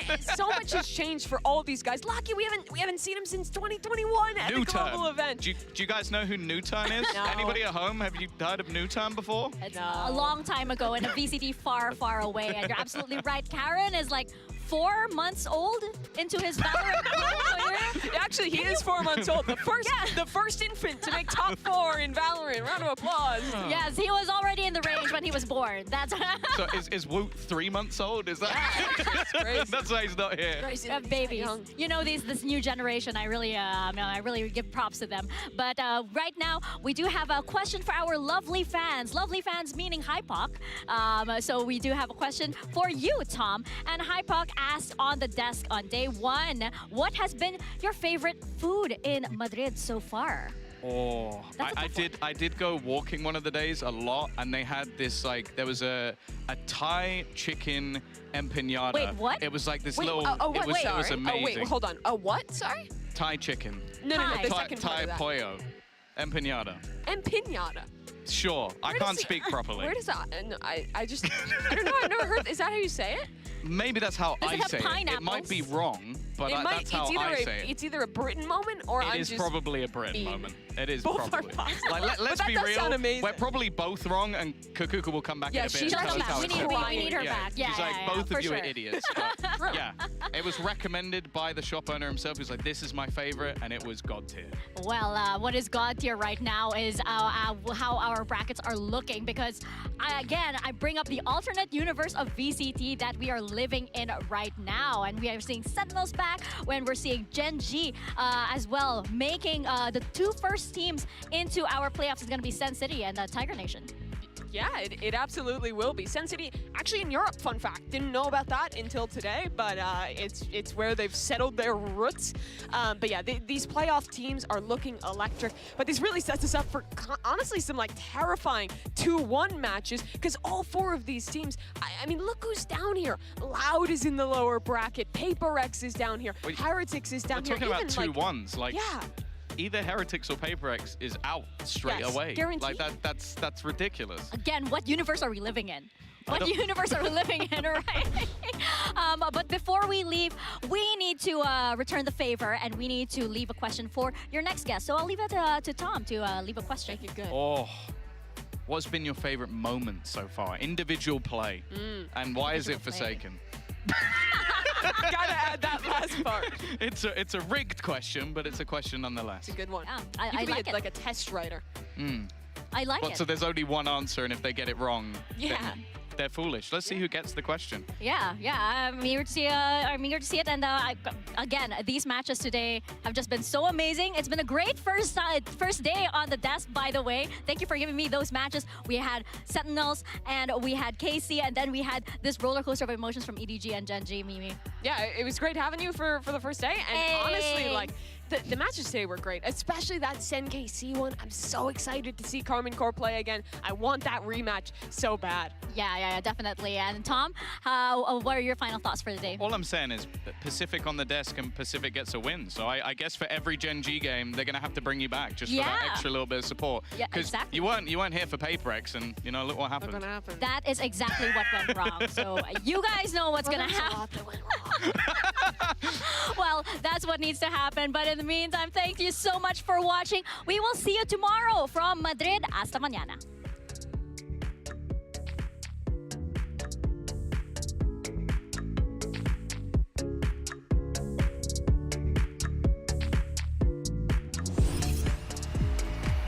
One of the biggest matches of Masters Madrid is coming right up. Sentinels versus Karmine Corp. But this is probably one of the matches that people were expecting the most. And not only the people, also the players. We're starting on split. Sentinels looked unbeatable on this map. They're looking the wrong way! Straight up top! Real way to play this one and fight this. Doubled up together. The double swing is called Celsius. Hunting satchels now in towards the back of the side. Shin! Nasty! Anchor in position! Couldn't see a bloody thing. And I also have another go of it! And once more, Porsche left alone with the things, but that is Sentinels leading the charge and leading this series. What outrageous dominance. Well, let's find out if this one makes it to map number 3. One enemy remaining. Shots going wide, seconds! No way he's getting away with that. Pressing forwards, the players. We're gonna win this game! Sen are fired up. They're all grouped up right towards the back TP on top. That's amazing. Satchel! No way, Magnum! Nasty shot, nasty business. No way, Tens! Adjustment of a lifetime. Down, B. Long. Nagula! And it can't come down to anything, Thomas E! No chance! Sentinels have done it! A battle for that sure spot into playoffs. China's #1 seed versus Pacific's #1 seed. It's EDG versus Gen.G. We've seen, Mimi, just how hard these teams can punch, even against the best of them all. There's no easy way out. And with the shot not in. And he's grabbed a quick double. The lead now convincingly in their favor. Nobody up top. The spike still not planted, but Smoggy finds both kills. Picked up the pieces here in the pistol. Already finding a lot of value is Meteor. And Concon, you can't allow him to survive in these sort of positions. Just continues his aggression. But there is no hope. EDG come through with a dominant victory. Oh, he is going to be able to spot the man in the corner. How long, though? Not stunned up. It doesn't matter. Thunder's going to leave Texture completely stunned up, but he hasn't been spotted. One already baiting them out. A second flash, and there is no hope. Taking him down, but now Meteor in the right place at the right time. The Titans going to go through, but he runs through on the other side. Into the 1v1, but it's still Concon. This is my place! Lakia, who seems to be destined to close this round out. There it is. Not just the round, but the map with it. Well, the winner moves to playoffs, and the loser will have to fight for survival one last time. Smoggy actually pushing into his own util, and it's so easy. Nice position. Oh no! What's just gone away? Again, there's a smoke to deny them a Meteor in an aggressive position. Just doesn't seem to be missing a beat. And it's looked like it is done and dusted. Gen.G will be the second team to make it through to the playoffs. For Lakia, it is a return to greatness.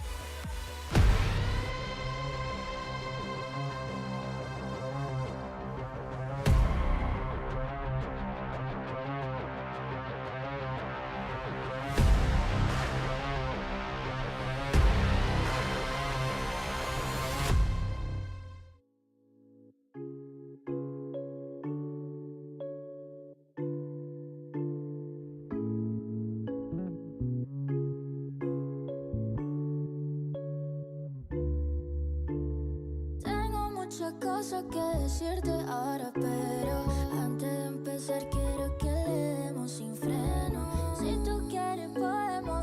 empezar de cero. Sabe que contigo yo me atrevo y quiero más y más. Y poder soñarte y verte al despertar y volar. Porque solo tú me llevas a otro lugar. Quiero más. Solo dime, baby, que no va a pasar. Quiero más de ti. Solo quiero más de ti. Hey, hey, no. Solo quiero más de ti.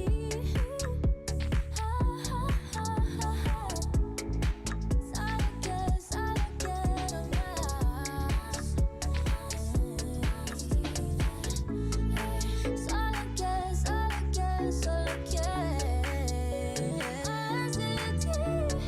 Sabe que quiero dejarme llevar. Conmigo lo malo se te va a olvidar. Contigo me voy, no miro el reloj, sin mirar atrás. Permiso y el vuelo, que este es un viaje perfecto. Ignoremos los defectos, todo lo que dice el resto, todo lo que dice el resto. Tengamos algo perfecto, ignoremos los defectos, todo lo que dice el resto.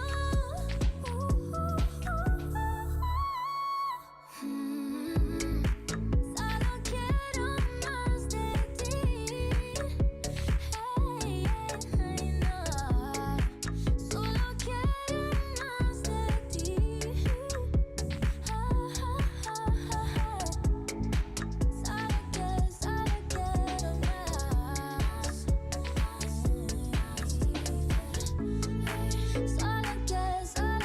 Solo quiero más de ti. Contigo no me resta. Las ganas solo te aumentan. Ya es por mí. Somos de otro planeta. Somos de otro planeta.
핑크스